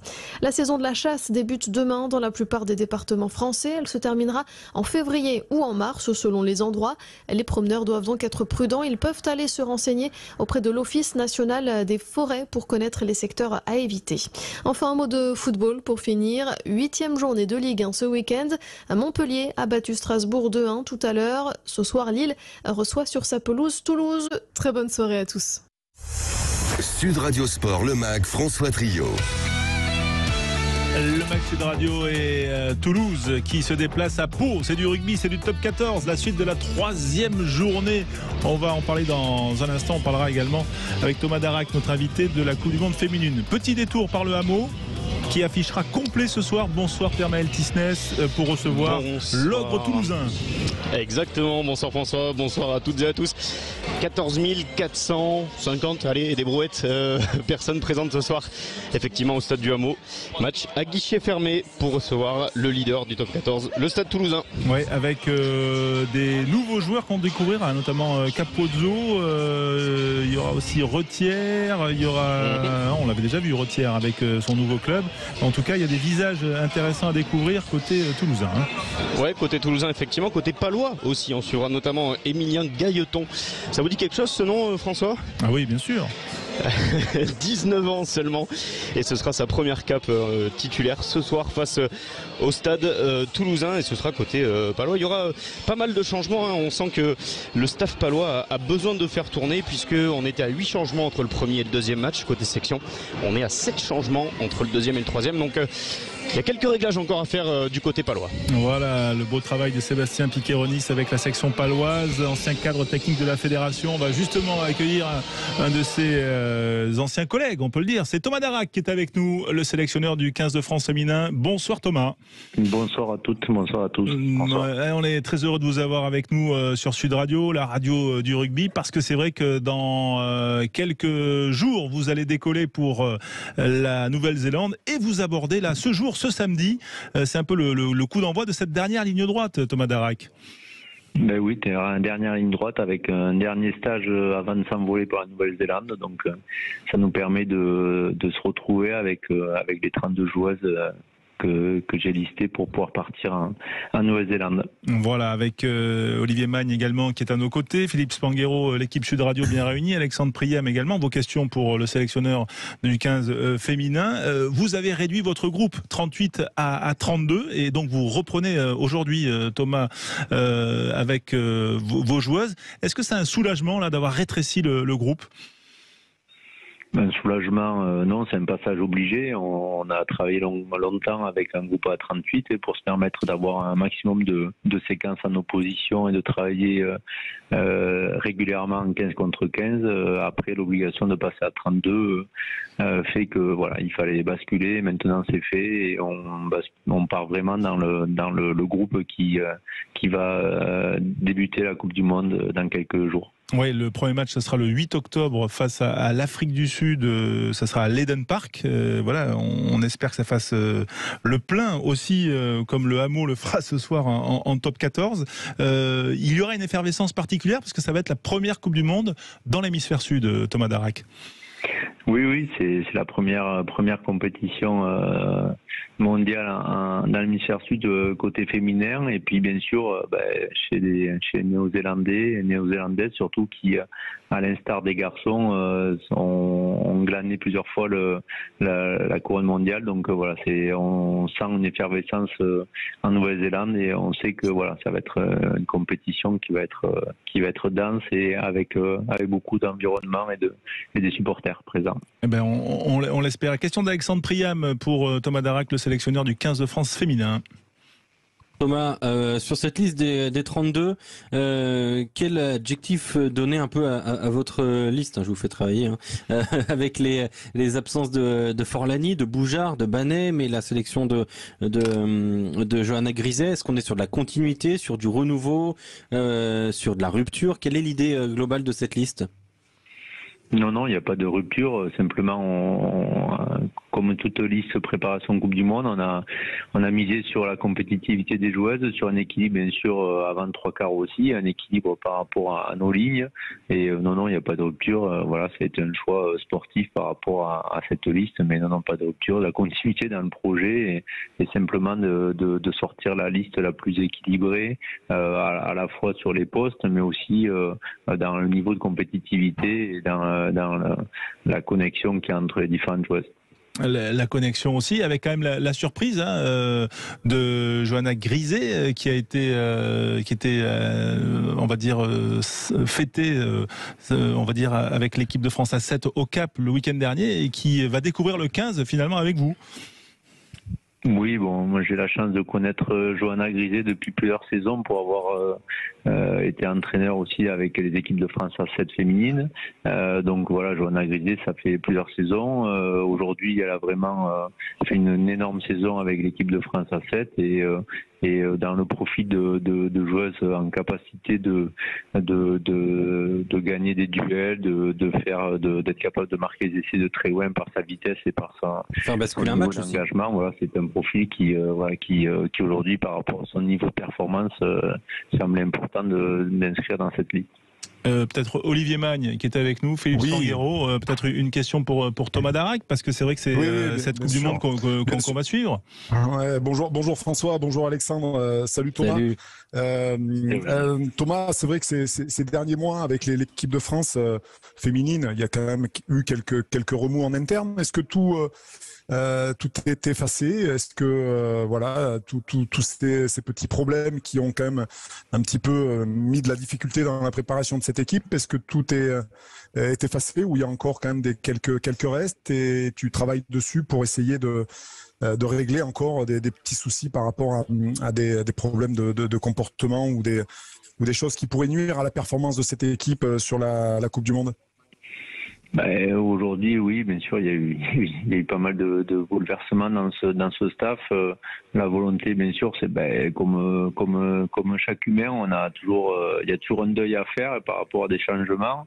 Aujourd'hui, je pense que la grande partie est faite. Aujourd'hui, on est en train de simplement retoiletter un petit peu le projet, donc on a un temps qui est un peu court, mais aujourd'hui on sent bien que c'est en train de basculer, donc on sait qu'il reste encore 3 semaines avant le premier match, avec pas mal de séquences d'entraînement, et donc on est optimiste, voire ambitieux par rapport à ce groupe, où on continue à penser qu'il y a de la qualité, qu'il y a beaucoup de qualité dans ce groupe. Voilà, même si... vas-y Olivier. Thomas, juste une autre question. Thomas, quels sont tes leaders? Est-ce que tu peux nous donner davantage de renseignements sur l'organisation de ce groupe? Quelles sont les filles qui pourront être amenées peut-être à prendre le leadership dans cette équipe? Est-ce qu'il y a des changements par rapport à ça? Aujourd'hui, on a un équilibre entre beaucoup d'expériences, que ce soit Marjorie Mayence, Jessie Trémoulière, Safi Ndiaye, qui ont pas mal de cap, Céline Ferrer également, et puis des jeunes joueuses qui sont déjà très capées ou qui ont déjà des performances de haut niveau, que ce soit Chloé Jacquet ou Caroline Drouer, voire Anaëlle Deshaies. Donc aujourd'hui, non, ces filles-là font partie, et puis bien sûr la charnière avec Laure et Pauline, qui sont des filles de caractère. Donc non, toutes ces filles-là ont une capacité à prendre du leadership. L'idée surtout, c'est d'équilibrer ce leadership pour pas que l'absence d'une ou l'autre, que ce soit sur un choix sportif ou surtout sur blessures qui peuvent arriver, on se retrouve vite en manque de leader et de se retrouver en difficulté sur les matchs à grosse pression et où on sait que ça va se jouer à pas grand-chose, quoi. Et on sait aussi que pendant votre préparation, il y a eu aussi des membres du staff des garçons qui sont venus, vous prêter main forte et on va dire collaborer avec vous, William Servat, Karim Ghezal, parce que c'est vrai que l'expérience des garçons pour ces Coupes du Monde, elle est aussi importante. C'est des choses qui ont plu à votre équipe. Oui, moi j'avais souhaité, avec mon changement de rôle, de travailler en collaboration avec les différents staffs et que ce soit bien sûr les collègues du 7 féminin, mais également bien sûr avec le 15 de France masculin. Donc on a eu la chance de pouvoir travailler avec William et Karim dans la continuité aussi du projet des équipes de France, parce que les formes de jeu, les orientations sur le jeu sont équivalentes. Après, la manière de la mener, d'échanger, l'idée c'était de prendre l'expérience de Karim, de William. J'ai eu la chance aussi d'échanger avec Laurent Labitte aussi sur la dimension offensive. Donc on a eu la chance. C'est quelque chose qui se met en place depuis 2-3 saisons, d'avoir des échanges réguliers avec différents staffs, 15-7. Donc voilà, l'objectif pour moi, c'était d'optimiser notre potentiel également, que ce soit le joueur des staffs, avec l'expérience d'autres staffs. Donc c'était un bon moment. Bon, dernière petite question, Alexandre Priam, pour Thomas Darac, et ensuite on libérera le sélectionneur du 15 de France féminin. Thomas, juste pour revenir sur le deuxième match face à l'Italie lors de cette préparation, même globalement aussi sur le premier, où vous aviez, il me semble, marqué 3 essais sur les 20 premières minutes à Nice, et puis plus de points, et sur le match retour, vous aviez été particulièrement agacé par, semble-t-il, de ce que j'avais lu, par ce deuxième match. Qu'est-ce qui est ressorti du coup de cette préparation? C'est de l'inquiétude plus que des enseignements? Comment vous l'avez perçu?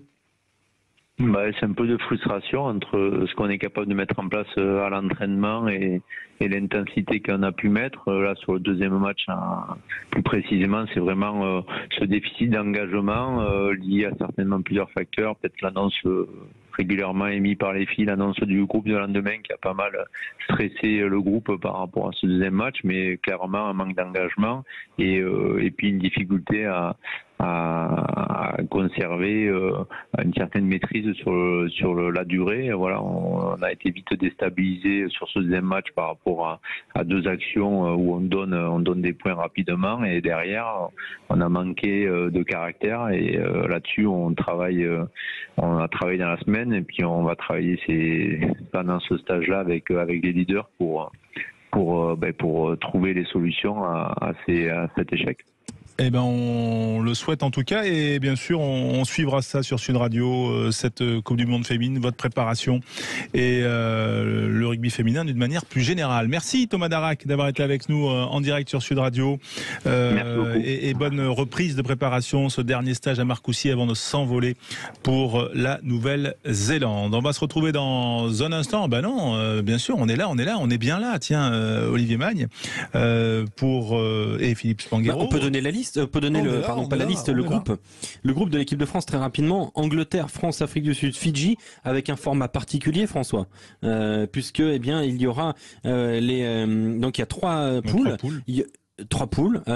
Donc il y a tous les premiers et deuxièmes qualifiés et il y aura les meilleurs troisièmes. Si je me trompe pas, François, les deux meilleurs troisièmes. Tout à fait. Sur des quarts de finale avec un classement de 1 à 8 et qui donc verront opposer ces joueuses. C'est une nouveauté pour le coup, ça, ce classement de 1 à 8. Tout à fait. Et on le suivra bien évidemment sur Sud Radio. Philippe Spanghero, toujours avec nous pour quelques minutes. Voilà. Tiens, moi je voulais vous faire réagir sur un fait. Je ne sais pas si vous avez regardé, autant Olivier que Philippe, le match Australie-Nouvelle-Zélande jeudi. Et peut-être sur cette décision d'arbitrage de Mathieu Reynal qui a fait basculer le match dans les dernières secondes. Voilà, Bernard Follet, les Australiens avaient été repassés devant. Bernard Follet tergiverse au moment de taper une pénalité. Finalement, monsieur, j'ai perdu son nom. Reynal, eh bien, accorde un coup franc aux Néo-Zélandais qui prennent une mêlée, marquent l'essai et ça renverse le cours du match. Victoire des Néo-Zélandais sur le fil. On imagine la presse australienne, bien sûr. Dave Rennie aussi, le sélectionneur australien, en colère. Est-ce que vous avez vu ce fait d'arbitrage et est-ce que vous avez compris, monsieur Reynal, Philippe Spanghero? Bien sûr, je l'ai compris. Je trouve que c'est une décision courageuse avec la pression du contexte et puis à ce moment-là du match. Mais par contre, elle est tout à fait logique, elle est conforme à la règle. Il y a plus de 30 secondes d'hésitation quand même. Il l'avertit plusieurs fois. Il le relance et puis en plus, ce qui est surprenant, c'est qu'au départ, suite au retournement de la pénalité, les coéquipiers australiens s'en prennent à Follet. Enfin, ils comprennent que c'est lui qui a trop tardé, qu'il est responsable. Donc après, le discours change un peu de la bouche du sélectionneur. Mais je trouve ça un peu regrettable. Voilà, le sport de haut niveau doit amener à se remettre en question. C'est vraiment une faute australienne. Voilà, je suis un peu malheureux pour Mathieu Reynal qui a subi les foudres de la presse australienne parce que la décision me paraît très logique. Elle est courageuse cette décision et on va dire la faute y est, Olivier Magne. Est-ce qu'elle n'est pas disproportionnée par rapport on va dire à l'impact qu'elle a finalement? C'est certain. C'est vrai que quand vous redonnez un ballon à l'équipe adverse à 1 minute de la fin du match, voire dans les arrêts de jeu, et en plus les All Blacks, vous savez pertinemment qu'il y a de fortes chances que les All Blacks arrivent à marquer. Donc c'était une décision voilà qui est courageuse, controversée. Maintenant, je rejoins le point de vue de Philippe. Voilà, on est dans l'idée de vouloir accélérer le jeu, de pas laisser les joueurs volontairement laisser passer le temps pour pas permettre à l'équipe adverse de se mettre en position de scorer. Il faut que il faut que les arbitres et les joueurs comprennent bien que si notre sport doit demeurer attractif, c'est aussi grâce à la vitesse de jeu qui est mise en place. Donc si on ralentit le jeu sans arrêt, ça l'est déjà assez, notamment sur les mêlées qui sont à refaire à chaque fois.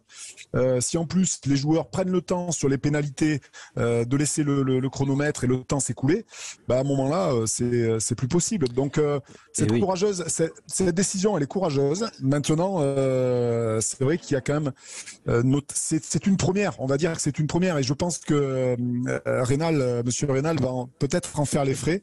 Maintenant j'espère qu'il aura le soutien du corps arbitral, notamment chez World Rugby, pour lui permettre de passer cet écueil avec non sans mal. Ouais, et c'est déjà le cas avec Nigel Owens qui vient de tweeter communication claire et avertissement adressé aux joueurs pour lui intimer de jouer sans perdre de temps. C'est une décision arbitrale équitable et solide de la part de Reynal, selon moi.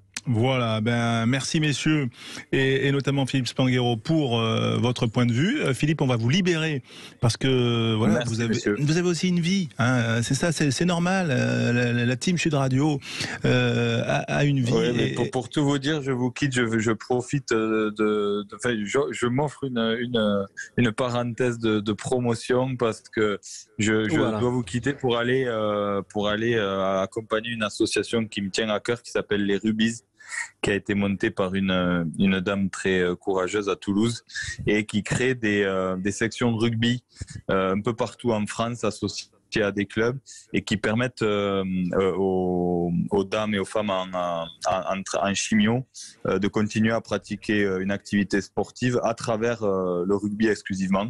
Et ça aide beaucoup de femmes à garder le moral et un certain courage dans ces épreuves. Et donc c'est leur grand événement annuel et on va leur remettre un dôme pour continuer leurs belles actions. Et c'est une très très belle cause. Voilà. Eh ben, c'était bien d'en parler et on vous souhaite une bonne soirée pour cette noble cause. Merci Philippe, à très bientôt. Bon match messieurs. Voilà, un troisième ligne s'en va, un grand troisième ligne est avec nous, c'est Olivier Magne bien sûr, mais justement on lui fait une petite surprise aujourd'hui, ce soir, on accueille un autre très grand troisième ligne qui a souvent croisé la route d'Olivier, c'est Joe Worsley, champion du monde avec l'équipe d'Angleterre en 2003, voilà, plusieurs fois champion d'Angleterre avec les Wasps, 78 fois capé avec l'Angleterre et qui a été un des entraîneurs de l'UBB pendant des années et de Castres, vice-champion de France. Salut Joe, merci d'être avec nous en direct sur Sud Radio.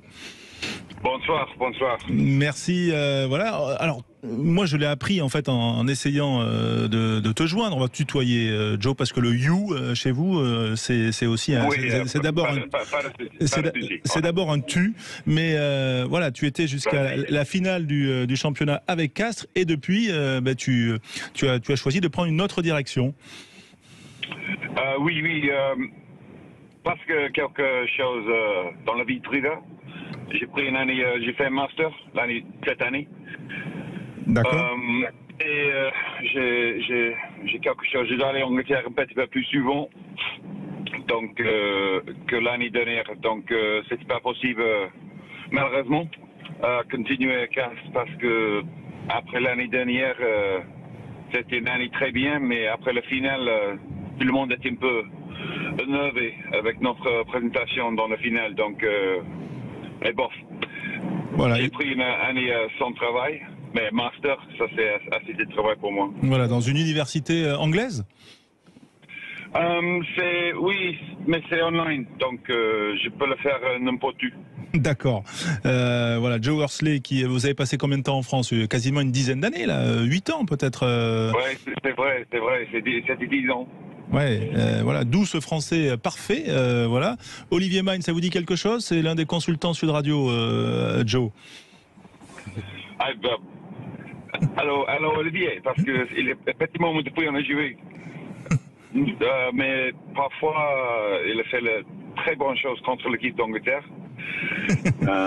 Donc il a été toujours difficile à jouer contre, donc voilà. Bonsoir Olivier. Voilà. Sympa. On voulait aussi vous faire réagir en tant qu'anglais aussi parce que vous, en 2003, vous avez croisé quand même la reine, celle dont on parle le plus en France depuis maintenant une dizaine de jours. Voilà. Et donc on voulait aussi vous faire, que vous nous fassiez partager vos souvenirs parce que vous avez salué et croisé la reine.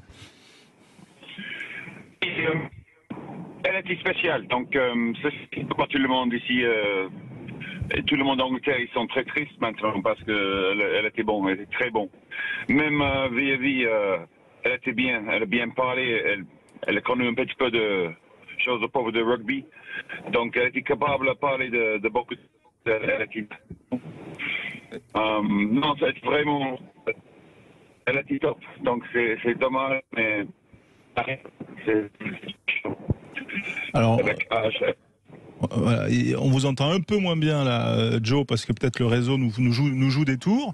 Olivier Magne, on va attendre que peut-être le réseau se stabilise, mais quand même, on va aussi resituer les choses dans le contexte, parce qu'Olivier, vous avez joué en Angleterre, au London Irish, vous avez croisé la route de Joe Worsley, et vous savez que ces joueurs, voilà, ceux qui ont été sacrés en 2003, qui vous ont un petit peu privé de ce rêve-là, Olivier, ils ont eu la chance de croiser ce personnage qui est historique, dont on peut apprécier actuellement tout le parcours et la longévité de règne.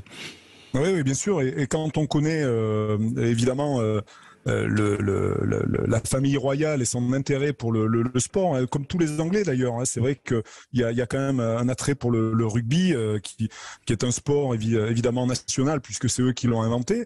Et toute la famille royale est évidemment la première supportrice de cette équipe d'Angleterre. Et lorsqu'ils ont été champions, ça a été un événement absolument incroyable en Angleterre et le retentissement évidemment de ce titre a fait beaucoup d'heureux. Voilà, il y a même des joueurs qui ont été anoblis, ils ont été reçus évidemment par la reine, des conditions. Ouais. Alors il y a des joueurs à des degrés différents. Hein. C'est vrai que des titres de noblesse, ordre de l'Empire britannique, par exemple. Mais bon, donc c'est pour dire la considération finalement qu'ont les sportifs en Angleterre.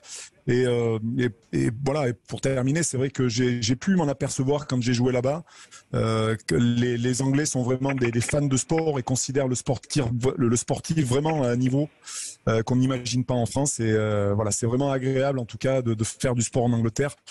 Et de voir et finalement de voir cette équipe championne du monde, c'était amplement mérité à travers tout le travail qu'ils avaient pu effectuer et le rugby qu'ils avaient joué lors de cette Coupe du Monde. Est-ce que vous vous souvenez, Joe, précisément de cette cérémonie en 2003 chez la Reine?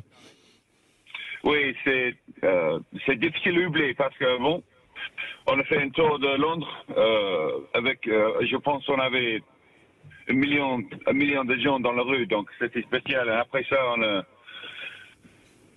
a parlé avec la reine, donc c'était un jour assez spécial. Donc c'était un bel moment, un très bel moment. Mais comme toutes les choses avec une équipe de rugby, c'est toujours intéressant. On avait le rugbymen qui sont pas toujours à l'aise avec dans des situations comme ça, donc. On avait un mec, on avait une talonneur, Mark Regan. Oui. Qui est confondu comme des butlers. Je ne connais pas le mot français pour un butler. C'est un mec qui aide les gens, qui est le reine, un serveur spécial. Il a confondu le mec pour une France. Donc, il a parlé avec lui pour une demi-heure sans réaliser que. On fait avec le mec qui a fait le sandwich. Donc, il est toujours le mec dans l'équipe de rugby qui peut faire les choses bizarres dans ces situations. Donc, mais vraiment, la journée, c'était super. Je vais toujours rappeler ces situations. Voilà, c'est un souvenir. Traduction, Alexandre, sur le métier décrit par... si j'ai bien compris, c'est un serveur dans des cérémonies, en fait. Les gens qui viennent vous apporter la coupe de champagne, par exemple, François. Oh, d'accord, je comprends. Moi, ça m'arrive jamais. Hein. On m'apporte jamais une coupe de champagne. Désolé, je sais pas. Non. Le vocabulaire, parfois, ça marche pas. Ah ben non, mais ça va, mais voilà, bien meilleur que le mien en anglais, en tout cas, Joe. Qu'est-ce qu'on peut te souhaiter, Joe, pour voilà, c'est quoi après cette année de master? C'est revenir en France, dans un club français. Comment tu vois les choses? Oui, dans l'année, bien sûr. J'ai envie de revenir dans le rugby français. Je vais en penser plus l'année prochaine. Mais pour maintenant, je dois me concentrer sur la formation que je fais maintenant. Bon, oui, c'est important. Olivier aussi a fait une formation l'an dernier, si ma mémoire est bonne, Olivier. Hein? Et oui, ouais, je suis toujours étudiant, moi, François. J'ai fait une formation l'an dernier à la fac de Poitiers sur un diplôme universitaire de préparation mentale que j'ai terminé et que j'ai eu avec succès d'ailleurs. Bravo, félicitations. Et, voilà, et je termine mon autre DU. Il me reste encore une année avec le Centre de droit d'économie du sport de Limoges sur le diplôme de manager général. Voilà, donc je suis étudiant comme Joe. Voilà, ça nous ramène à de belles soirées étudiantes le jeudi soir, c'est magnifique, c'est top. Sympa. Super. Merci en tout cas, Joe Horsley, d'avoir été avec nous en direct depuis l'Angleterre, voilà, pour évoquer aussi ses souvenirs et puis bien sûr avoir un œil sur vous qui avez passé 10 ans dans notre championnat. Et Castres très indiscipliné, Joe, hein, depuis le début du championnat. Hein. Aujourd'hui, ça a été dur à l'UBB, vos deux clubs français. Hein. Oui, j'ai regardé le match un petit peu. C'était dur à regarder, mais aussi, ouais, c'est bien je suis entre deux choses là, parce que j'étais UBB pour 7 ans, et puis Cast, j'ai passé un très bon moment là, j'ai beaucoup de mots pour les deux clubs. Bon, le cœur était partagé. Merci Joe Worsley d'avoir été en direct avec nous sur Sud Radio. On se retrouve dans un instant pour ouvrir une page Pro D2. Rémi Thalès sera avec nous en direct sur Sud Radio. Sud Radio. Sud Radio. Parlons vrai. Parlons vrai. Sud Radio. Parlons vrai. Renault. 1990, Renault lance Clio. Avec son design et son confort, elle a déjà tout d'une grande. Aujourd'hui, Renault Clio E-Tech a toujours tout d'une Clio. L'hybride en plus. Depuis toujours, Renault réinvente l'automobile. Découvrez le renouveau Renault pendant les journées portes ouvertes du 15 au 19 septembre et profitez de Renault Clio dès 140 € par mois. Pour Renault Clio Essence authentique SCE 65, LLD 49 mois, 40 000 km. Premier loyer de 2 500 € sous condition de reprise, réservé aux particuliers jusqu'au 30 septembre si accordiaque, voire Renault.fr. Au quotidien, prenez les transports en commun. C'est votre histoire. Portez-la à votre manière. Jusqu'au 25 septembre, pour l'achat de 2 bijoux, Pandora vous offre le 3e. Offre valable sur le moins cher des 3, voire sélection bijoux. Conditions et boutiques sur pandora.net. Sud Radio Mont-de-Marsan. 94.1. Sud Radio. Vous n'avez pas idée du nombre d'idées reçues. Que les poissons rouges n'ont pas de mémoire, l'idée reçue que la mer est bleue, ou que les Français portent tous des bérets. Non mais franchement, est-ce que j'ai une tête à porter un béret? Bref, une idée reçue, c'est une idée toute faite. Nissan va bousculer vos idées reçues sur l'hybride. Pendant les portes ouvertes du 16 au 18 septembre, venez essayer le nouveau Juke hybride. Économie de carburant, design audacieux et conduite dynamique vont vous surprendre. Nissan. Économie cycle mixte par rapport à un Juke non hybride. Au quotidien, prenez les transports en commun. Quand vous achetez un paquet de pâtes, vous achetez aussi le paquet alors que vous ne mangez que les pâtes. Alors pourquoi vous achetez le paquet? Ça n'a pas de sens. Du 6 au 17 septembre, Biocop lance l'opération Vrac en fait. Profitez de 15% de réduction sur tous les produits Vrac. Comme ça, vous ne payez que ce que vous consommez vraiment. Biocop, du bon sens et rien d'autre. Offre valable sur le vrac alimentaire et non alimentaire dans tous les magasins Biocop de France métropolitaine. Pour votre santé, bougez plus. Sud Radio Sport, le MAG, François Trio. Le MAG avec vous, les auditeurs Sud Radio bien sûr, les passionnés de sport, de rugby.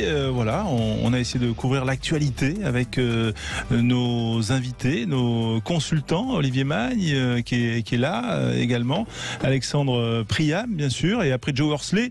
On va parler Pro D2, Alexandre, parce que c'était hier soir sur Sud Radio. Vous avez vécu une belle soirée Pro D2. D'ailleurs un beau début de saison Pro D2. Hein. Ouais, franchement, on se régale depuis le début de cette saison. C'était la 4e journée qui avait commencé jeudi avec ce Nevers-Biarritz 22-22. Le match nul arraché par les Biarros à la 84e minute de jeu.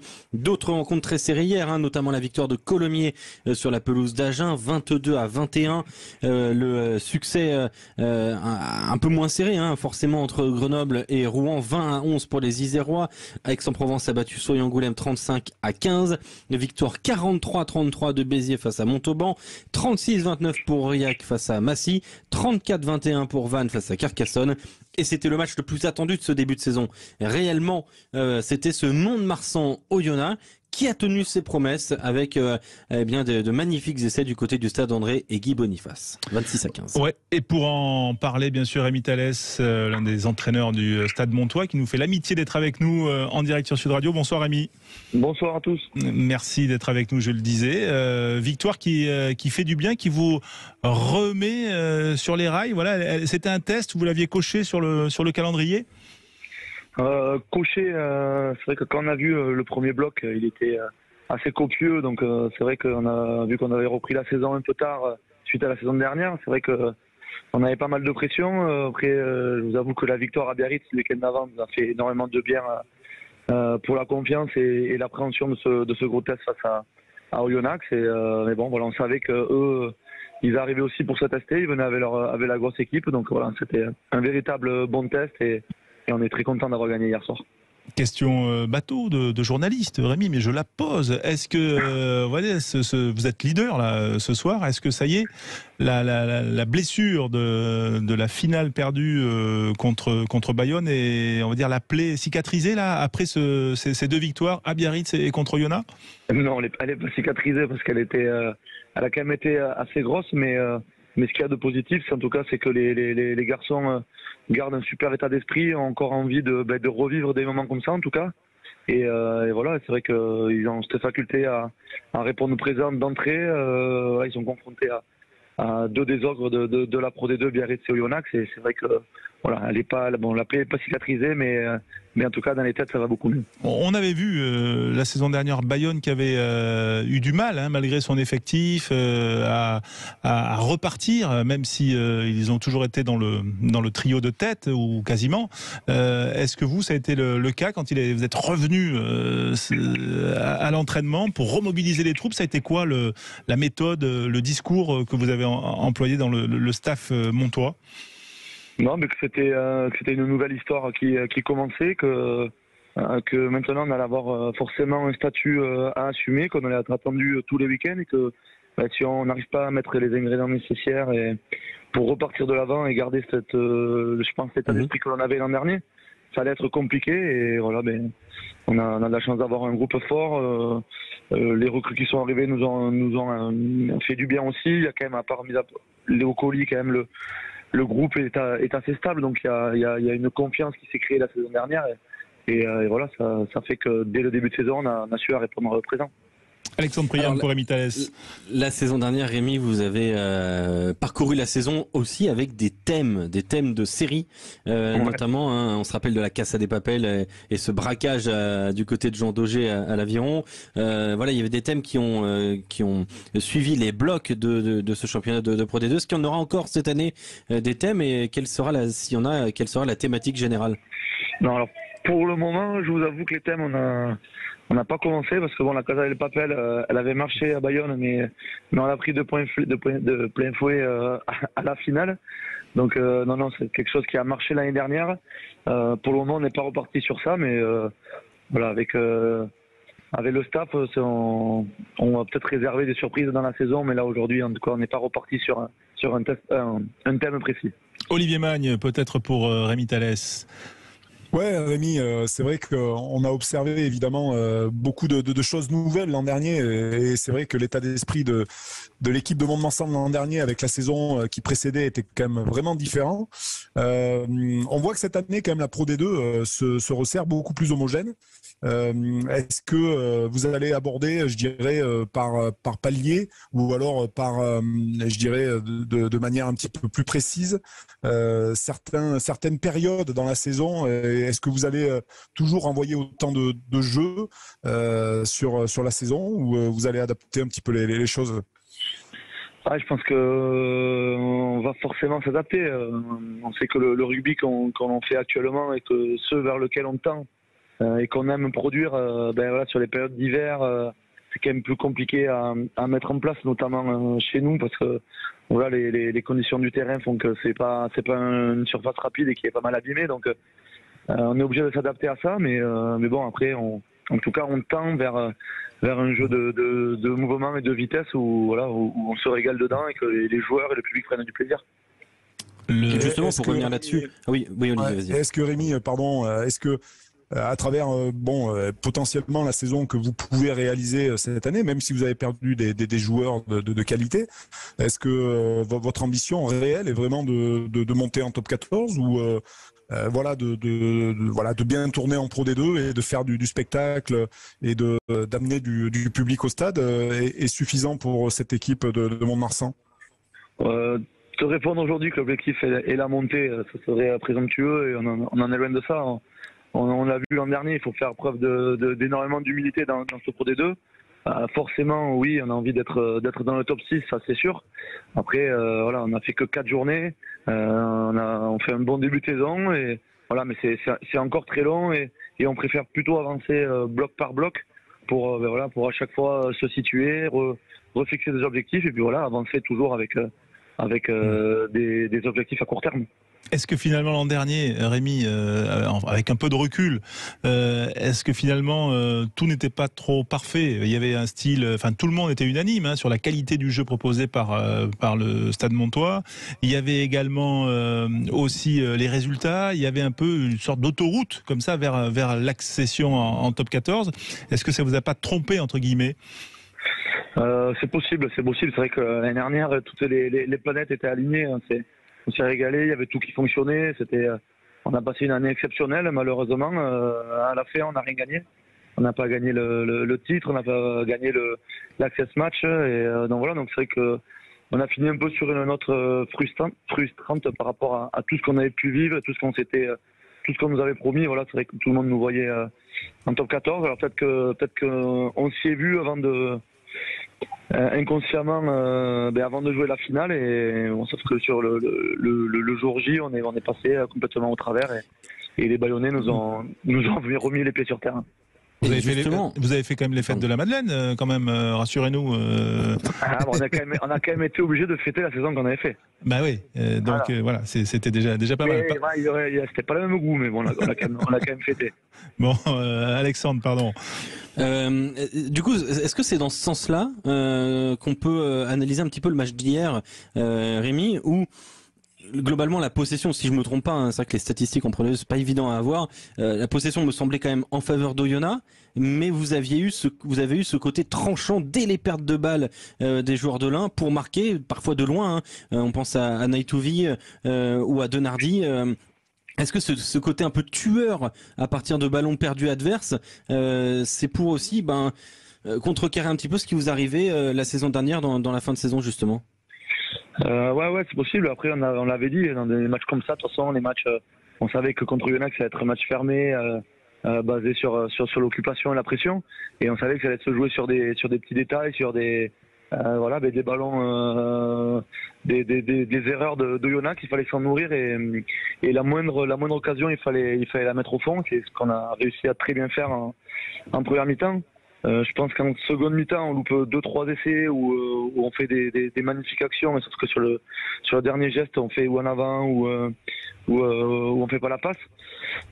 Donc voilà, mais c'est sûr que en fin de saison, on était quand même moins bien en place. On avait quand même Wamé Naïtouvi qui était blessé. Et aujourd'hui, on va quand même pas se mentir, c'est notre 5 essais en 4 matchs. Il va falloir le prolonger, Rémi. C'est notre joueur et c'est vrai qu'il nous débloque quand même beaucoup de situations. 5 essais en 4 matchs. La prolongation, elle est sur la route ou pas pour Wamé Naïtouvi? Non, normalement c'est sa dernière saison avec nous, donc on va en profiter au maximum. C'est bon, on vous le souhaite. En tout cas, peut-être Alexandre, se projeter sur les prochains matchs de Mont-de-Marsan, allons-y, notamment le week-end prochain sur Sud Radio. Et ce sera évidemment sur Sud Radio, ce sera du côté de Montauban à 19h30 dans le multiplex, super match. Il y aura ensuite la réception de nouveau en multiplex de Soye-Angoulême après une semaine de pause, parce que vous le savez, on travaille par bloc. Et puis il y aura ce Rouen-Mont-de-Marsan, ce sera jeudi 13 octobre. Voilà pour le calendrier. Voilà pour le programme. Olivier, peut-être le mot de la fin. Olivier pour Rémi. Oui, moi je suis particulièrement, alors c'est un Dacois de cœur qui dit ça, mais je suis particulièrement content de voir de la manière dont joue le Stade Montois sur cette idée d'initiative, de vitesse, de prise de lecture de jeu, et voilà, et je me régale à les voir jouer. Donc je peux qu'encourager Rémi à continuer à faire ce qu'il fait pour sa jeune carrière d'entraîneur, et j'espère que son équipe ira loin. Alors après, c'est vrai qu'il y a un gap avec évidemment le top 14, mais quoi qu'il en soit, cette idée du jeu, moi, me correspond tout à fait, et de voir ces joueurs avec le sourire à la fin du match me comble. Donc voilà, je trouve que cette Pro D2, elle gagne beaucoup à avoir des équipes comme ça, et je pense que le Stade Montois fait figure un peu de locomotive dans cette idée du jeu, et d'ailleurs on voit énormément de gros scores très serrés. C'est le signe aussi que cette Pro D2, elle évolue de manière très favorable à travers l'offensive, et ça me plaît beaucoup. Donc bravo au Stade Montois. Vous faites des émules, Rémi ? Vous faites des émules ? Vous trouvez que vous faites des émules dans le style, notamment, le Stade Montois ? Je sais pas, mais c'est vrai qu'en discutant avec les gens de l'extérieur, alors nous quand on est enclavé en Marsan, on le ressent pas trop, mais c'est vrai que dès qu'on discute ou qu'on croise des gens, c'est vrai que beaucoup de personnes nous parlent de la saison dernière et même du début de saison du jeu qu'on arrive à mettre en place. Voilà, c'est vrai que on est beaucoup basé sur le plaisir, la vitesse, et voilà que les joueurs ils soient acteurs de leur match et qu'ils se régalent, parce que voilà, c'est un jeu avant tout. Donc voilà, si on peut gagner les matchs en jouant comme on le fait, j'espère que ça continuera. Votre rival, celui qui vous fait le plus peur, tout le monde parle d'Oyonnax, mais vous, de l'intérieur, Rémi, pour terminer, ce sera le mot de la fin, la dernière question. Non, je pense qu'il y a Oyonnax, Grenoble, Biarritz sera là, Montauban, comme disait Olivier, la Pro D2 là, elle est très très homogène. Il y a je pense Oyonnax quand même qui sera au-dessus, mais après il y a 7-8 équipes, ou même un peu plus, qui vont se battre pour ces 6 premières places. Eh bien, Béziers qui joue très bien. Béziers qui joue très bien. Béziers aussi, Voilà, les dynamiques dans les blocs vont être importantes, c'est effectivement. Et en tout cas, c'est bien parti pour vous, pour Mont-de-Marsan, leader, 14 points. Et on suit ça tous les vendredis soirs sur Sud Radio avec Alexandre, avec toute l'équipe, Quentin Cabanis, toute l'équipe qui nous font vivre le déroulé de ces soirées et le fil rouge avec tous les scores, bien évidemment. Merci Rémi, à bientôt. Merci à vous. Vous êtes toujours le bienvenu sur l'antenne de Sud Radio.